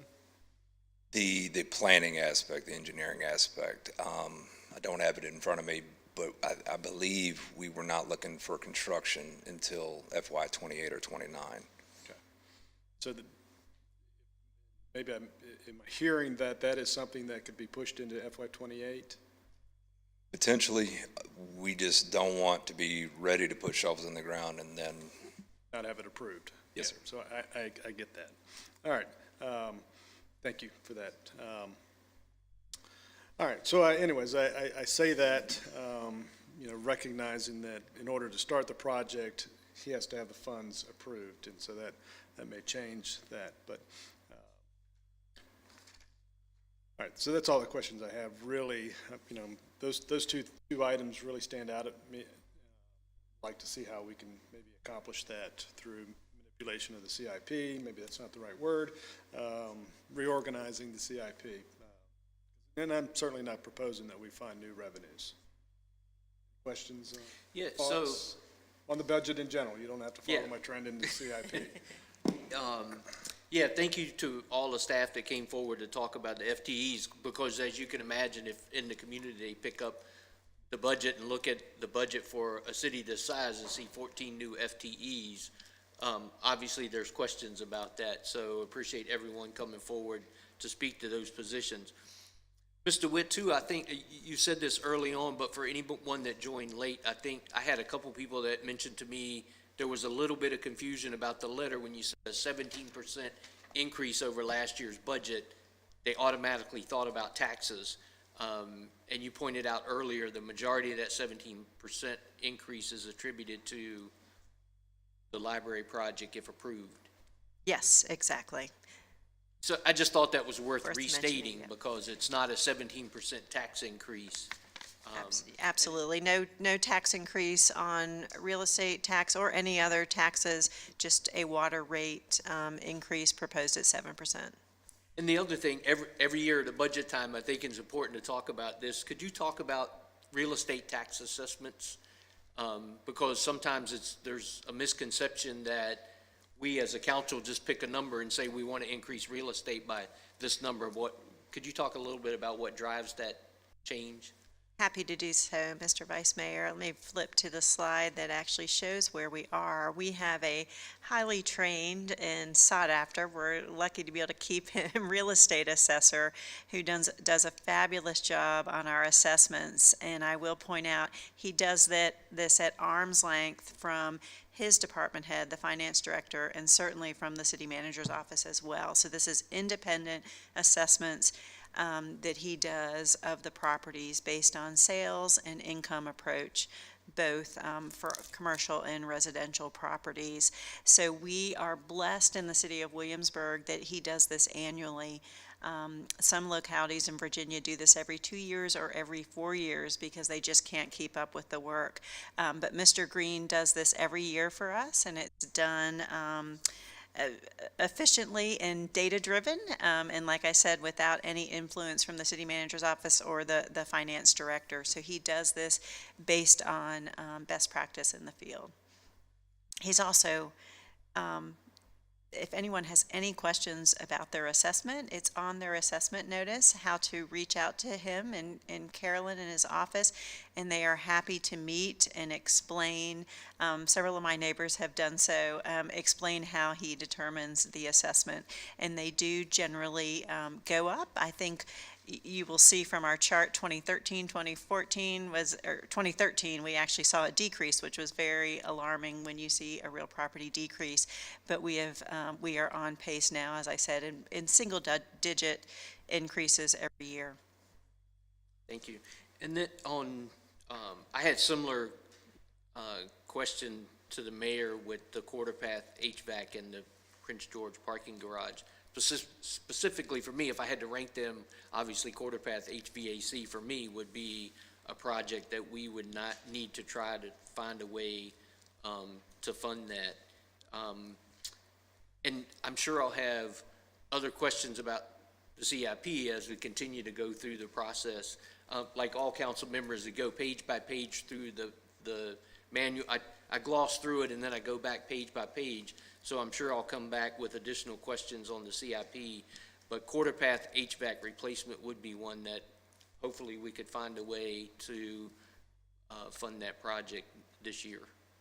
And I will also mention that we are, as staff, looking at grant opportunities from the Virginia Department of Emergency Management, since it is our emergency shelter. So you've discussed grants in other contexts. So I want to let you know that we are looking for state and federal grants to try to assist with that project. Thank you. Yes, so thank you to the department heads for sure who came up, because I think it is so important to have this discussion, because it does look like a number, You know, it's like, what does that mean? And we have a lot of decisions to make, and I think it's important for everyone, us and the public, to understand that the department heads have, this is strategy, this is thinking, this is intentional planning, and even if everything doesn't get funded or what gets funded, decisions have to be made that are very difficult, but it helps tremendously, I think, as an entire community for us to understand the thinking behind the proposed FTE positions and what they really would mean for our community. But I did have a thought on the CIP, and as Mr. Reed was walking away, I was trying to be like, don't go far, I've got another one. Because in something that was funded, it said it was the streets, it was the paving, both of, there was street maintenance, and then there was historic amount. And I noted, actually, when I was reading the budget message earlier, it is noted that everybody has in the agenda packet that this would restore full funding for key street maintenance initiatives, such as the annual repaving program and the upkeep of the historic area streets. And when something says it restores full funding, I wrote a note here, well, what has been happening? And like, what does that mean? And what do we need to know? As I'm evaluating and looking at the streets maintenance, repaving, and the historic street maintenance, like, what's going on there? The street maintenance last year, I believe, in some out years, we had reduced it in half. Okay. Due to last year's shortfall, I believe that we've been able to fully fund it moving forward. Okay, and so what has been the impact, I think, that we could see in the community of not having that full funding? Like, so what does that mean for us? Yeah. Some of it you can see, obviously we just do less paving, but a lot of like the historic streets maintenance, a lot of that is drainage, and there's a lot of stormwater pipes around CW that are city owned that we need to address, and we'll be able to do that with this funding. Okay, so those are examples of things that, because of decisions made in previous years to sort of push it or half fund it, that this would get us back up to where you think we need to be in terms of those projects. Yes, ma'am. We're not dangerously behind. I understand that. Yeah, no, I'm not suggesting that. I just think it is, if there is something that has been put off or halved that this is trying to address, I just think it's important to understand that, and I did note that when I was reading about the CIP. So I just wanted a little bit more information. So thank you. Yes, ma'am. Thank you, and like my colleagues, I appreciate you and all the other department heads who have addressed the questions and explained the FTEs. And over the next month or few weeks, we'll all have opportunities to engage and review the budget and provide information and feedback. So thank you. Yes, I would also like to extend my thanks to all of our staff and also our department heads that came up today to share more information about the budget this year. And I wanted to see, Michelle, broadly, all my questions have been asked, but I wanted to see if you could just kind of like a broad stroke of what the public can expect for our budget this year in comparison to what we experienced last year in our budget planning. I think the one noted difference this year is there is not a tax increase proposed. There is the water rate increase proposed, but no new tax or tax increases proposed. So that is a big difference. So I think you've hit the highlights very well from the dais today of sort of the areas where to discuss priorities and shifting and where to focus attention. So there will be 3 more opportunities. Well, there's one coming up, one opportunity for more public input right now, and then 3 more official meetings in this chambers for that, as well as online access to all the pages of the budget, email, phone calls. We welcome to hear from people what their thoughts are, as I know City Council does as well. And then I'd encourage everyone to look at Balancing Act. It's a nice tool where it puts you in that decision-making spot. As the mayor said, you know, it's when you say I want to add 500,000, you got to figure out where you're going to subtract it or find new revenue, and that puts the individual citizens in that decision-making role with that tool. Well, thank you, Ms. DeWitt, and thank you all for participating. So yes, make sure you feel free to communicate with us, and you know, we got Thursday's meeting and then 2 opportunities in May. Okay, so that moves us on now to consideration and action regarding the proposed rent-ready Williamsburg Ordinance Program guidelines. Ms. Griffin.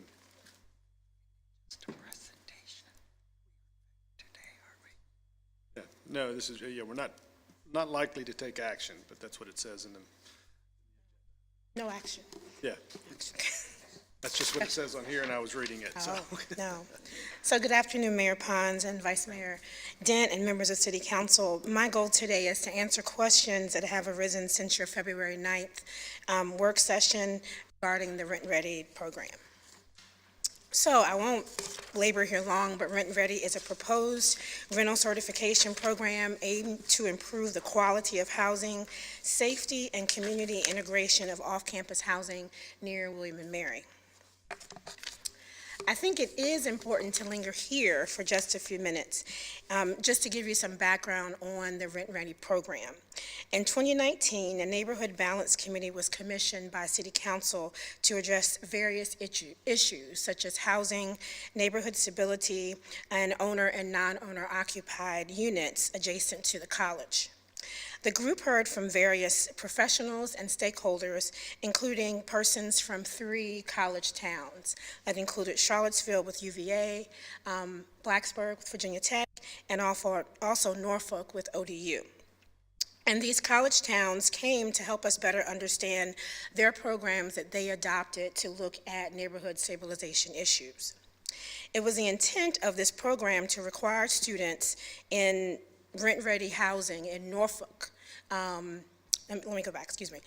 We modeled this rent-ready program after the rent-ready program in Norfolk. And in Norfolk, the policy there were naval soldiers had to live in rent-ready housing. And that was the hope that we had for this rent-ready program. That has not come to fruition, and so there are other incentives that we've tried to employ in our model in order to have students to want to rent into these rent-ready houses. The Williamsburg program has been included in the last 3 cycles of the GIO. So that's 2021, 23, and 25. So we have been discussing this program for quite some time. There were 27 to 28 different concepts identified by the Neighborhood Balance Committee, and the top 3 for short-term decisions was the Certified Rent-Ready program was number 1. The trash can ordinance was also tied with Rent-Ready, and then the second was the annual town gown report. We have completed an annual town gown report, and also we came up with a solution for a trash cart ordinance. So now we're at this certified rent-ready program. For long-term solutions, out of the 27 concepts, the top 2 were community land trusts and a preservation assistance program, and we've talked to you about that some months ago. Also, number 2 was a direct loan program, which you've heard about, and then tied for number 2, which is inclusionary zoning, which we've talked about and will probably look at later in the future. I do want to bring up this slide because we learned during our public input sessions that several people thought Rent Ready was going to do certain things, specifically speak to affordability. But Rent Ready really is looking at building safety, improving communication and cooperation, improving housing quality, and preserving the characters of our historic neighborhoods.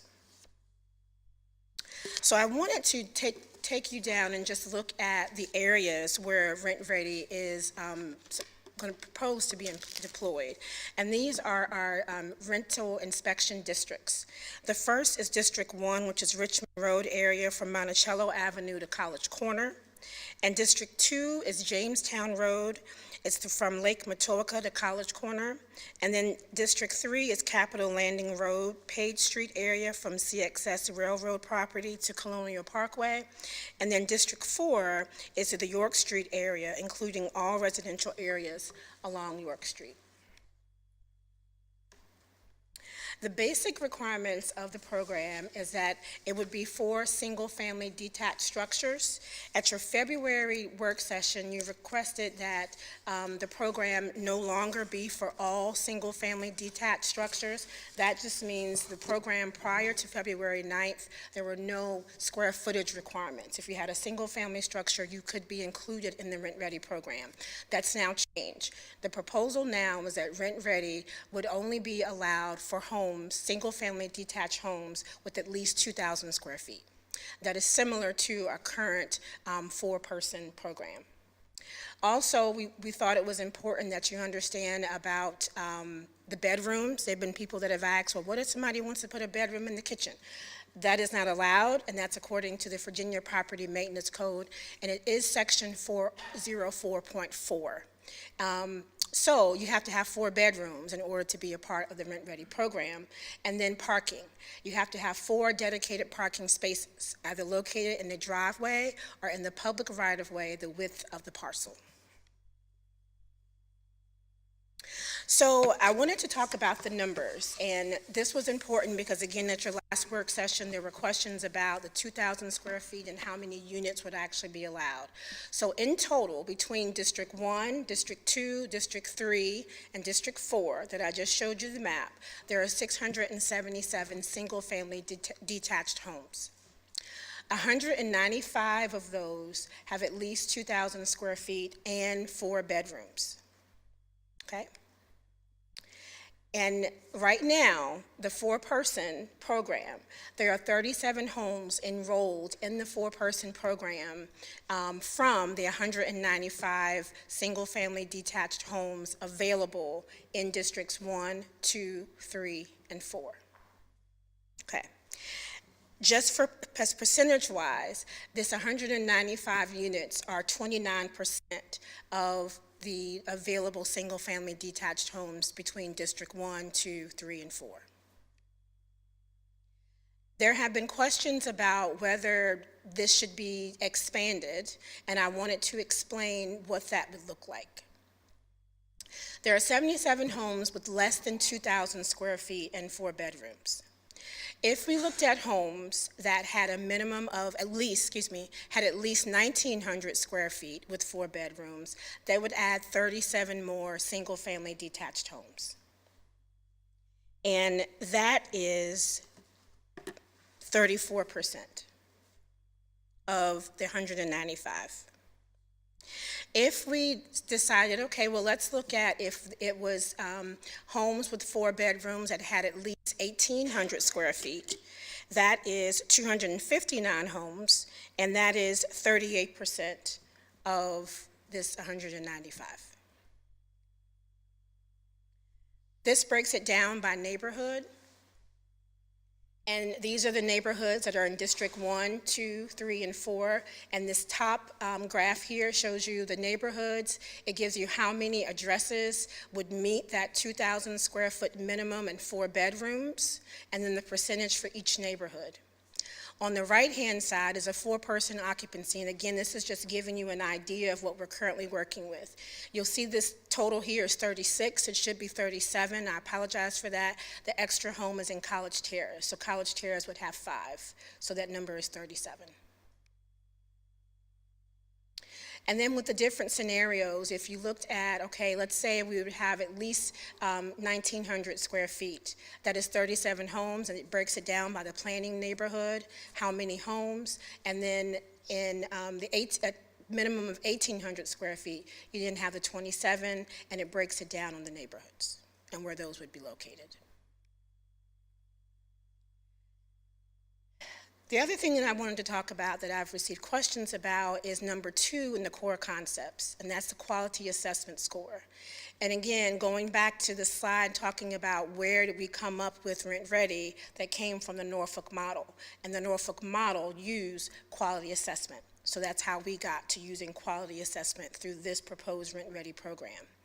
People have asked questions about calculating the quality assessment score.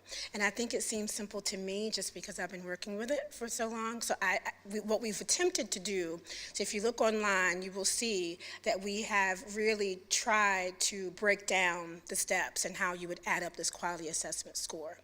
So this QA score, it's like an equation. This QA score is the exterior inspection plus the interior inspection plus amenities. You can have up to 32 points for the exterior inspection and 38 points for the interior inspection. This is a possible score of 70 points. Only 65 points are required. And in having discussions, I've heard people say, well, what if someone doesn't want to do anything in one of the categories? That's not possible. You have to meet, you can't have a 0 in any of these categories, okay? So let's say that a landlord came and they received 65 points. They then move on to the amenities. Again, I can't think of the algebra equation, but I think it's A plus B plus C equals B plus C plus A. You know, it's the same thing. So amenities, possible points, you have at least 60 plus points that you can have. Here, the landlord can actually create 3 amenities themselves. So you can say, okay, well, I think an amenity that I'm offering is this. You can create 3 different ones. But you also have 9 given amenities that you can choose from that have various points that you can have.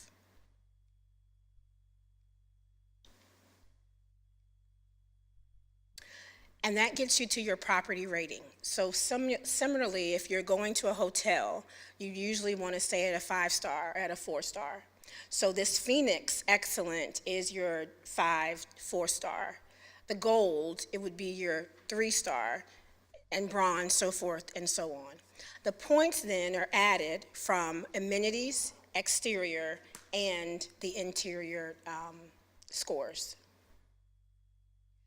The Bronze, your incentive would be William & Mary endorsement through active marketing to families and students, exclusive access to William & Mary housing fairs, and advertisement on the Rent Ready Williamsburg website. Your Gold points from 86 to 94 would be the same as the Bronze, and the Phoenix would be where you would get an increase in occupancy from 3 to 4 people. To qualify for 4-person occupancy, your property must achieve a quality assessment score of the Phoenix. Also included as a part of Rent Ready are these best practices that we would ask all of the landlords to have in their lease. And we also thought it was important to let you see the elements of the proposal that were changed since we had our public input sessions.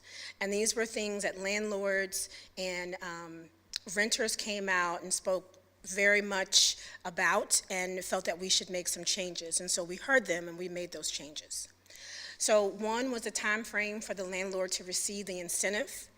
When this program was first introduced, you had to wait a 2-year transition period.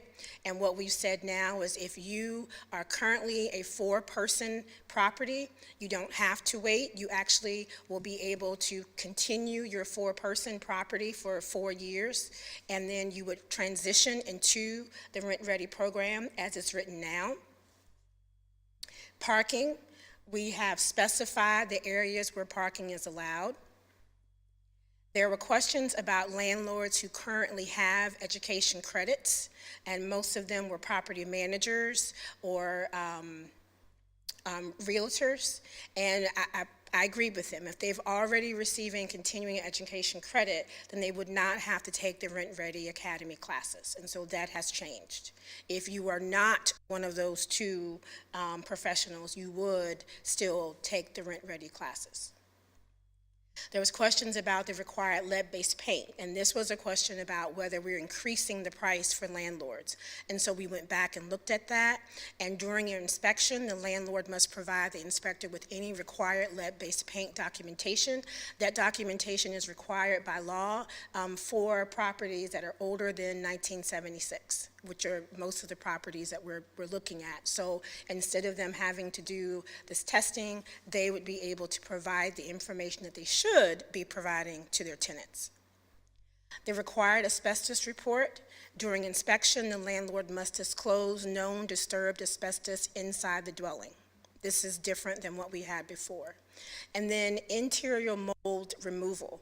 It was not included in the first pass, and now we've included that during inspection there will be no visible evidence of mold inside the dwelling. Some people have also said, well, why are you even worried about lead-based paint? Why are you worried about asbestos or mold? Those are the calls that we receive in our office, and there are also some issues that we've heard from students that my place is full of of mold and what can I do about it?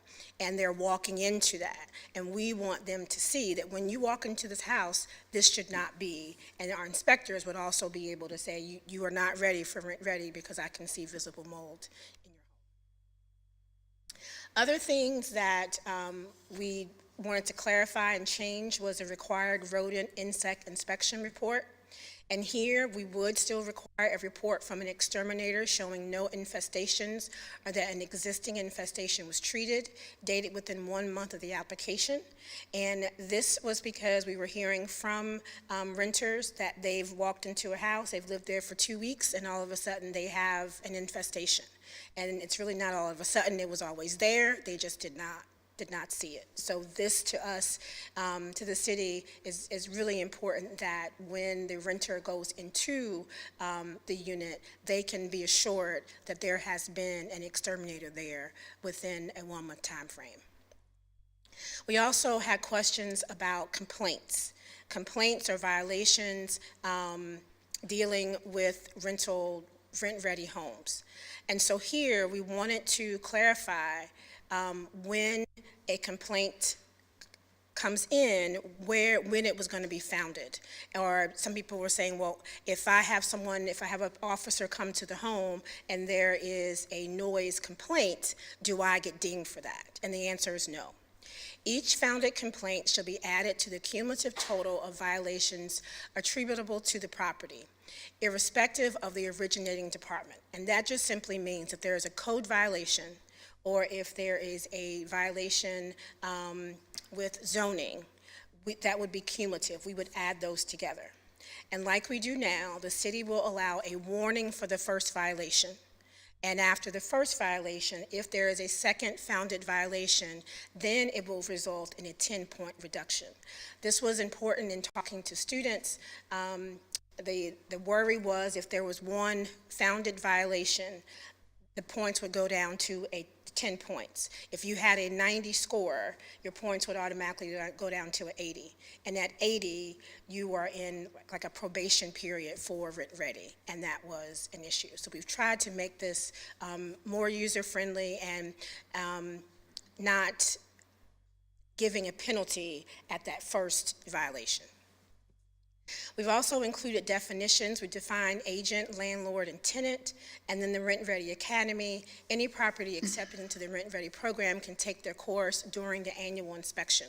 So that simply means right now, during our 4-person program, our zoning administrator goes out, she has that initial meeting with the students and with the landlords, and they're sitting together, and we would model the Rent Ready Academy after this program.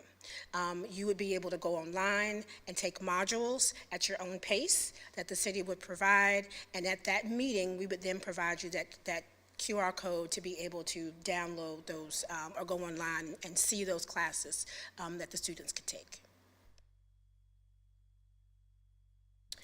During our public input sessions, we had 81 people attend the 3 input sessions. We had 36 people respond in an online format. I wanted to show you this because when we ask how important is it that the city implement Rent Ready Williamsburg on a scale of 1 to 5, the average rating was 2.84. However, when we ask how important it is that the city implement something to create a quality standard for safe and habitable off-campus housing on a scale of 1 to 5, it jumped to 4.2. So that just means that at the time, they weren't sure if Rent Ready was the answer at the time. We've made changes since then, and even if it's not Rent Ready, they want something to be done to address quality and standard housing in these areas. That is it for my proposal. I am here to answer questions if you have any. Thank you, Ms. Griffin, and thank you for your months and months and months of work, your staff and leadership on this to get us to this point. You know, for me, there's 3 constituent bases that we're trying to work with, as you've identified: the user, you know, the renters, the property owners, and then the constituents in the neighborhoods who would benefit from this. And I think there's some benefit for all of them. There's no question about that. It's also easy to see why we needed an extra halftime FTE to administer, because there's a great deal here to administer. I have heard, 16 years on council, met with students, and sometimes even before on the planning commission. I worked on the committee that established the four-person rule or made a recommendation to council that led to that.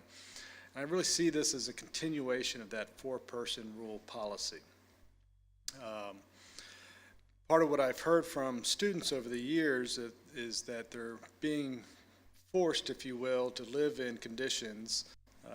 Forced is an operative word. I mean, nobody's forcing them to, but if the supply and demand is such that they have to rent places and forced with ghost leases and those types of things, that's a problem. And so we want to make sure that our student residents have safe living conditions. Now, a lot of what's being addressed in here are already things that can be addressed with codes and compliance. And as Vice Mayor will attest to, I mean, we tell them all the time, call the city. If you think you've got an issue, call the city and let them get engaged with the owner of the property. That has always existed. So, I think one of the benefits, the primary benefit for this in terms of some of the non-student residents who live in these neighborhoods is what they see is we're providing additional oversight on some of these rental properties, and that's a good thing, and that's essentially what we've done with a four-person rule. There's additional inspections and application processes, and those generally aren't the houses that we have problems with. That is correct. Yeah. And for the landlords, it's, yes, this new rent-ready program would require additional steps and details that they have to pay attention to, but I think the good landlords would probably be fine with this. What this doesn't solve is those landlords who aren't interested in being in the rent-ready program, aren't interested in being better landlords and better stewards of neighborhoods, and so that's a concern. And those particular landlords who aren't interested in being the best that they can be are still renting to students who are going to be in conditions that they may not wish to be. And so we're not really solving that problem. So that's a concern, and I don't know how to address that.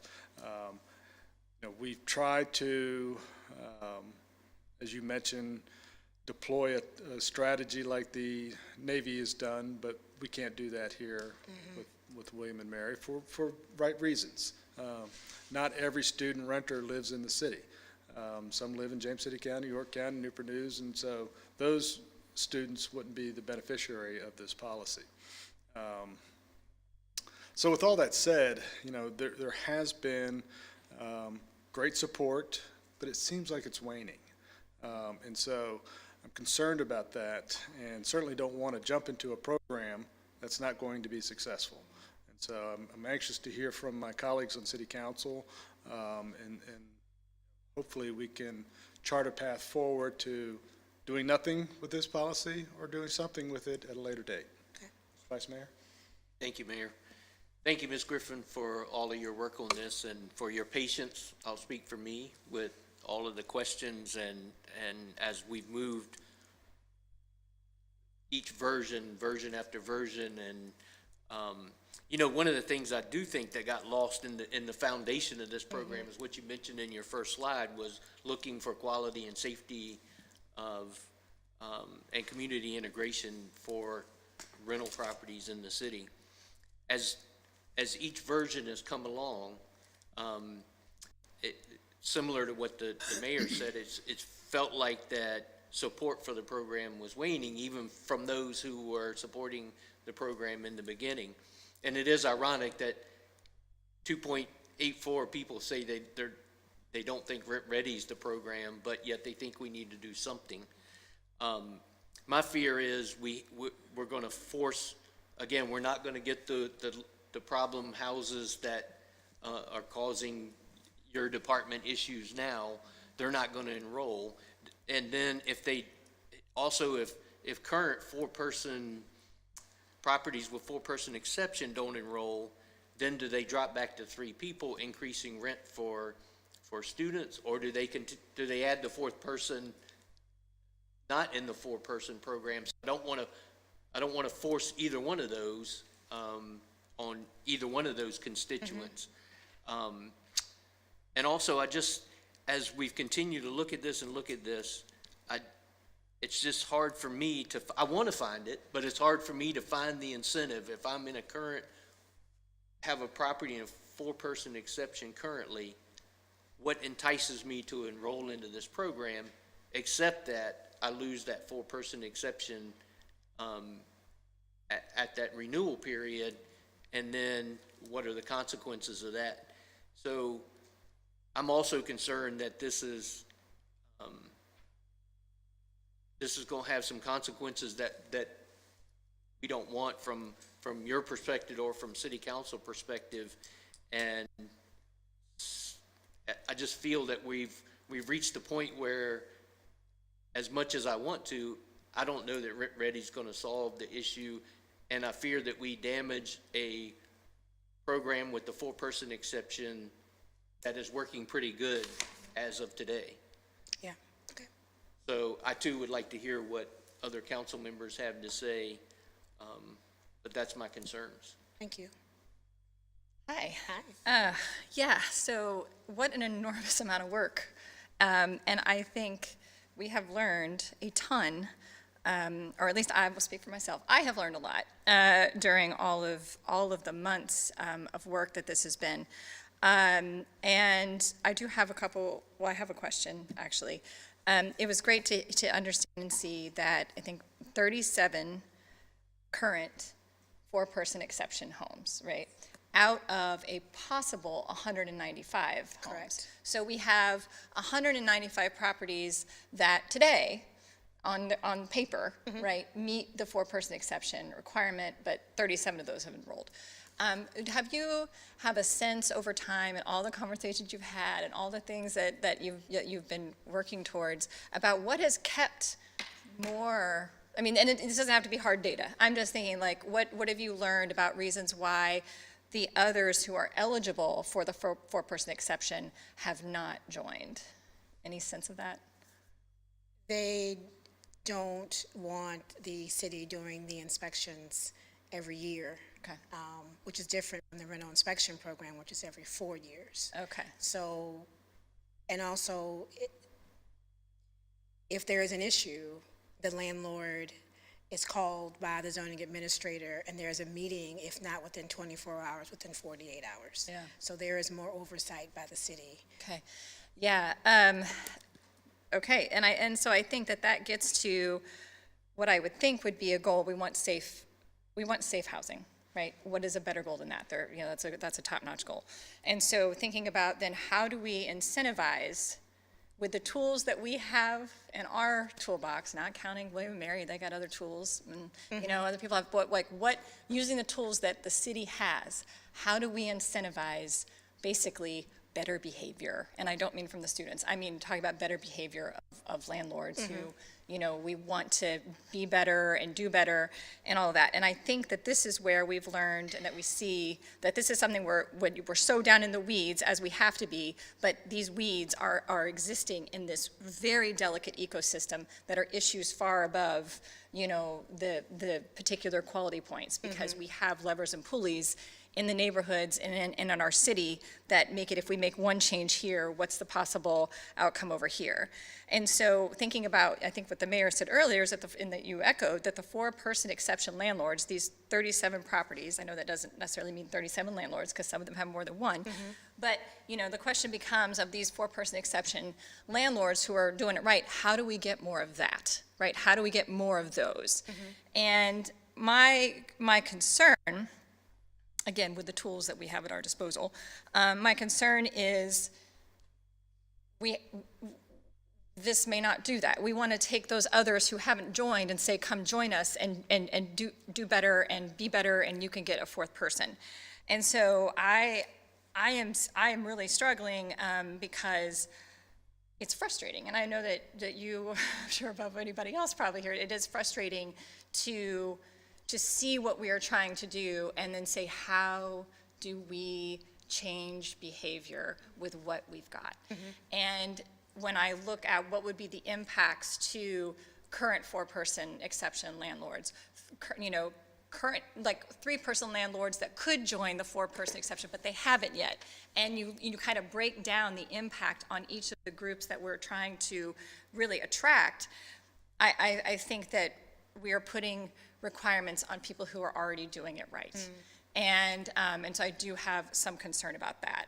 And I know that I'm going on here for a minute, but I think it's because this is a really complicated problem, because the city can't just do, whatever it wants and has the authority to just mandate everybody to do all the things. And so it really is trying to bring people along. Yeah. And if they don't want to come along, that's going to be really, really difficult. And I think that another constituency, in addition to those that the mayor has mentioned, are people who want to buy a home in the city. Yeah. And so those are like potential homeowners that could be in competition with landlords and investors who may be able to pay more money. And so I think that's also what keeps us, is having to be careful, right, of lowering the square footage, because then are you taking out of the potential homeownership housing stock, are you taking that away because now investors can compete with potential homeowners? And so I think that's an example of, well, we could open it up to more people, and that might get more safe housing for the renter population, but are we sacrificing, part of the market that could actually allow somebody to buy a home in the city as a first-time home buyer, for example, because that's already such limited stock. So I think this is all to say that this is one of the more complicated issues, because we all impact each other and sort of the players in this situation. But I think if I really step back, I want us to keep trying to solve these issues to the extent that we can, and I think it takes a lot of buy-in from a lot of different groups. And I'm not sure that we have reached that balance, because in some ways, I think in trying to respond and be responsive, we have in some ways made it kind of come back on ourselves, I think, in a little bit. And so that's my concern, but I want, no matter what happens, I want conversations to continue, because I think this has been enormously successful in really elevating the conversation and really actually bringing to the fore how all of these pieces actually do impact one another. Yeah. So thank you for all your work. Thank you. Yes, thank you for all your work. As all of us have had many, many conversations with us, I think the message, the point systems, the allocations and this and that have gotten a little confused, and even amongst, particularly amongst the residents. I know that we had discussed 2,000 square feet as the minimum for 4,000, for a four-person house. I think there are many that thought that Rent Ready would still apply to smaller houses for 2 and 3 persons. So I think that has gotten missed, that now we're saying Rent Ready would only be for a 4-person applicable house if we keep it at 2,000 and 4 bedrooms. So I think the goal, yes, because the goal would be for them to get that 95 to 100 to be able to have that 4th person. And I guess I take a little different approach, living as I do in a neighborhood very much populated by student rentals, and I am disappointed that landlords have to be incentivized to provide safe and healthy environments for their students, renters. I have students who come to me and say, how do I get my landlord to turn on the heat? I know of students who live behind me in the attic, no bedroom, talk about egress. I know of a house where the parents would not let their students their children rent the house because of the filth and evidence of rats. And so these are things that I had hoped that we might address with Rent Ready. And all of these houses, some of them qualify as a 2,000 square foot house, but that landlord has no intention of joining a 4-person program, because then he would have oversight. And so I think what you said is that a lot of the landlords don't choose to participate in the program because they want to not worry about what some of the requirements are. I had also hoped that this would address some of the smaller homes In my neighborhood, one of my tenants lives in a, neighbors was in a one person, and he sued his landlord because the conditions were so bad. So there are a lot of things that as I say, I find it disappointing that landlords feel they have to be incentivized to try and do the right thing. And I'm not saying that all landlords don't do I'm just saying that some of them don't. Yeah. And I guess a couple things that we keep going back to is this won't work. How do we know something won't work unless we try it? How do we know that students, if there are choices out there, won't look at being concerned about their safety? How do we know how much the extra cost is? Have any landlords come to you and said, this is how much more it's going to cost me to participate in Rent Ready? No, they voiced it, but I haven't had anyone come in and give me numbers. Yeah, so one of the things that would be a requirement of Rent Ready would be a carbon monoxide detector, $35. And what is that compared to the possible consequences of a problem? How do we know that the Family and Parent Council at William & Mary won't start publicizing the difference between rent-ready properties and non-rent-ready properties? So I just find it disappointing that after all these years, we're sort of where we are. Yeah, I understand. Thank you.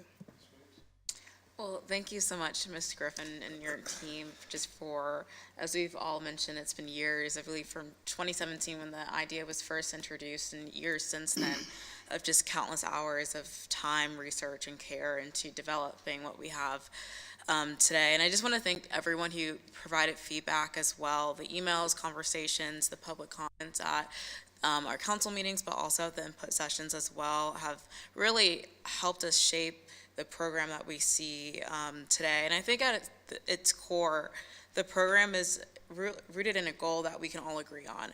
It's rooted in strengthening our neighborhoods, improving landlord-tenant relationships, and also ultimately, I think, making Williamsburg a place where students and year-round residents want to live as well. And I really appreciate your intention behind this effort to move us closer to achieving those things, Ms. Griffin. One of my favorite parts, as I mentioned earlier, has been the amount of public feedback that we have received. And I think based on the input we have received in these conversations that we've had, I think it presents us a unique time to take a step back and ensure that what we are pursuing is the most effective and broadly supported by all members of our community. And I think to expand on that, this moment is less about whether we should act, but more about how we act in a way that truly reflects the needs, concerns, and also lived experiences of our residents and our community. And for this reason, and for many other reasons that have already been stated, I really want to ensure that moving forward, we really reflect strong community alignment. And like I said, Ms. Griffin, thank you so much for the amount of time and research you have put into this program. But I think at this stage, I'm not in a position where I can support the proposal moving forward at this current time. And like I said earlier, I believe that, we can continue to work either to refine and tailor what we already have, or take a step back and look at alternatives, solutions and strategies that we can look at to align with our community. So thank you again. Okay, so here we are. We don't have a policy that council's ready to take action on. Rather than send you back to the drawing board, let you focus on comprehensive plans and lots of other exciting opportunities, why don't we reserve this conversation for the GIOs? Let's get some more community feedback. Let council decide or not where to move forward with this initiative. As you mentioned, it's been in there since 21. 21, not 1921, it seems No. like, but 2021. And then maybe we'll bring it up for further discussion at that point. Okay. Fair? It is. Good. Well, thank you so you. much. Is council okay with that? Yeah? Okay. Okay, council communications, anything anybody wants to? Okay, you will have in your agenda, it's posted on the website as well, all the meetings, the meeting scheduled going up through May, and takes us now to open forum, and I have a speaker's card from Miss Sarah Gunn. Miss Sarah, would you like to come up? Or Miss Gunn, excuse me. Hearing aid. Mr. Wilson sent you guys this letter outlining a lot of points. That's really important for it to be turned over, let the finance department look at it. It's serious. I mean, I appreciate somebody delving into this situation.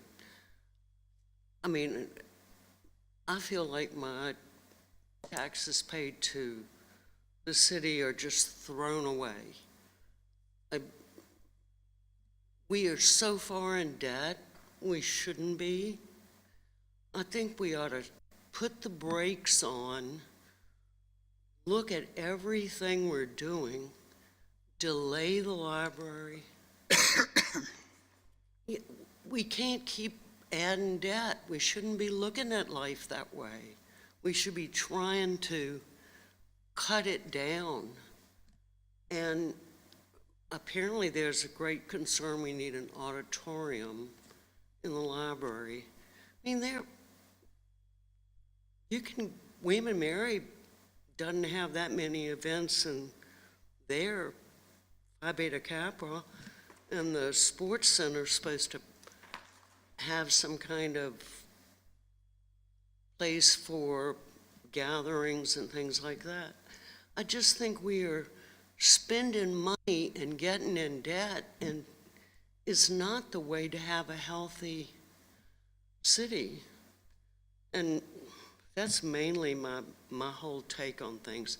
I think we got to slow things down, and if Mr. Wilson came up with all of these apparent things that he found, I dare say that within the finance department, if they start auditing some things, there are some other things that are there that he hadn't had, or maybe not fully disclosed, that somebody could find. So I just think we ought to think long and hard about how the money is spent, because right now I have absolutely no faith. It's a good place to live, but, it's just our money's not being taken care of properly. So that's all I have to say. Thank you, Ms. Gunn. Would anybody else like to come forward? Welcome back, sir. Guess I'll take a second bite at the apple. Robert Wilson, 22 The Palisades. After listening to the city's presentation, a couple things I want to kind of correct. First, I'm not sure if you understand that you have $9.8 million in the capital budget in prior years that has not been approved or appropriated. That procedurally has to come out of the prior year numbers, be returned to the general fund, and then you have to decide what you're going to do with those funds. Put in the budget stabilization, do the parking garage and, HVAC, a quarter path, whatever you want to do. But the $9.8 million has to come out, and procedurally you have to then do something with it to authorize and appropriate it. So I wasn't sure that was clear. Second, the budget absolutely increases real estate taxes, right? You're increasing the appraisal values, which, without reducing the rate, increases real estate taxes. I mean, that's kind of basic third grade algebra. So if you make a decision not to reduce the real estate tax, then you are increasing real estate taxes in the budget. That's the way it works. Third thing, I want to correct, I think, an inadvertent misstatement by Mrs. DeWitt on the library budget. What the budget contains is actually $20 million in borrowing this year and $6 million next year. I believe that represents the Horrigan construction cost of $26 million that we talked about. There's an additional $4 million shown as a line item for last year, And that represents, I believe, the city's contribution for cabling infrastructure, furniture, fixtures, shelving, and that type of thing. That hasn't been properly appropriated and authorized either, and needs to be moved into this year's number. So the true cost then is going to be $30 million if Oregon doesn't raise their price at the end of the year. And if you borrow $30 million over the next 25 years, that's $18 million in interest. So the true cost of the library is going to be $50 million to taxpayers. But the budget itself has right now $20 million this year, $4 million last year, $6 million next year. It's not presented correctly. The $4 million needs to be properly appropriated.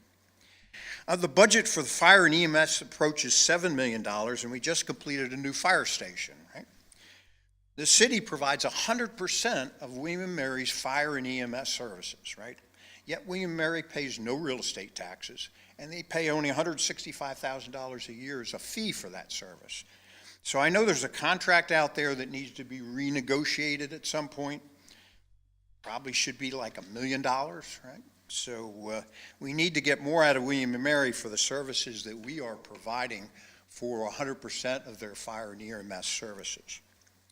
And the last piece I have is really a gripe. I think restaurants, are receiving a 2% rebate on their credit card charges, right? Because of the credit card fees that are being charged. So why do I go into a restaurant now and I'm still getting charged 2.5% to 3% for credit card fees? Seems to me if they're going to take the 2% credit from the city, they shouldn't be allowed to charge patrons 2.5% to 3% for credit card fees. So thank you again for your attention. Thank you. Would anybody else like to come forward? There's a little bit left on the apple. Come on up. Quick, I know everybody wants dinner. Sabrina Fairbanks, 119 Berkeley Lane in Walnut Hills. I just wanted to thank Tavia for all of her hard work. I'm one of the landlords who plan to not participate in the Rent Ready program, and I have some other ideas about it. I think that it would be a program that would put rentals in would be competition, as you mentioned, for buyers. And if we're wanting to cut down on the number of rentals, you've got to make it expensive to be a landlord. And I was one of the, it's going to surprise you that I oppose something, but I was one of the opposition to the original rental regulation program. And it wasn't that we thought it was a bad idea, but what bothered us is that it was a very targeted small group of mostly mom and pop landlords. And we always felt like we really didn't have equal protection under the law because you weren't having all rental properties do it. And that would be a big revenue generator if you had all rentals in the city that had to be under the auspices of the rental regulation program. And so lots of things you could do. You could have these four-person have the yearly inspections. Maybe everybody's comes down from 4 years. Because I can tell you in my own house, if you only came to look every 4 years, mold is going to grow well before 4 years, before somebody comes back and looks.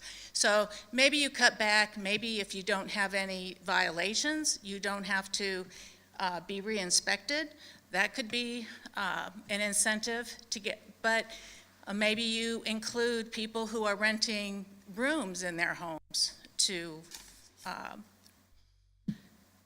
primarily students, but there's other, renters. But it always bothered us that it appeared that you cared if our tenants died in a fire, but if they lived in somebody's home and rented a room, they weren't being inspected. If they had big apartment complexes, not very many of those were being inspected. So I think there's some things that you could do to get more inspections more frequently and generate some revenue from those businesses. Because I agree with Councilwoman Ramsey. I don't think it is appalling that many landlords will not participate in these programs, and I think you're going to have to mandate it. Thank you. Thank you. Anybody else like to come forward? Okay, seeing none, I'll close the open forum, and I believe we have closed session, Mr. Vice Mayor.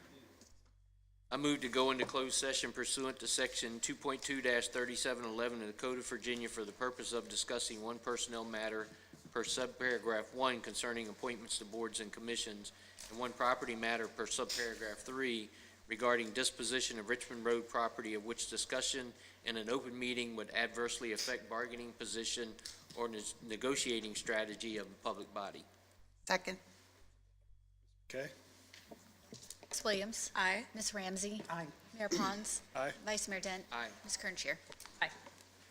We will go to closed session and come back for certification of such. Thank you.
Certification of a closed session pursuant to Section 2.2-3712 in the Code of Virginia.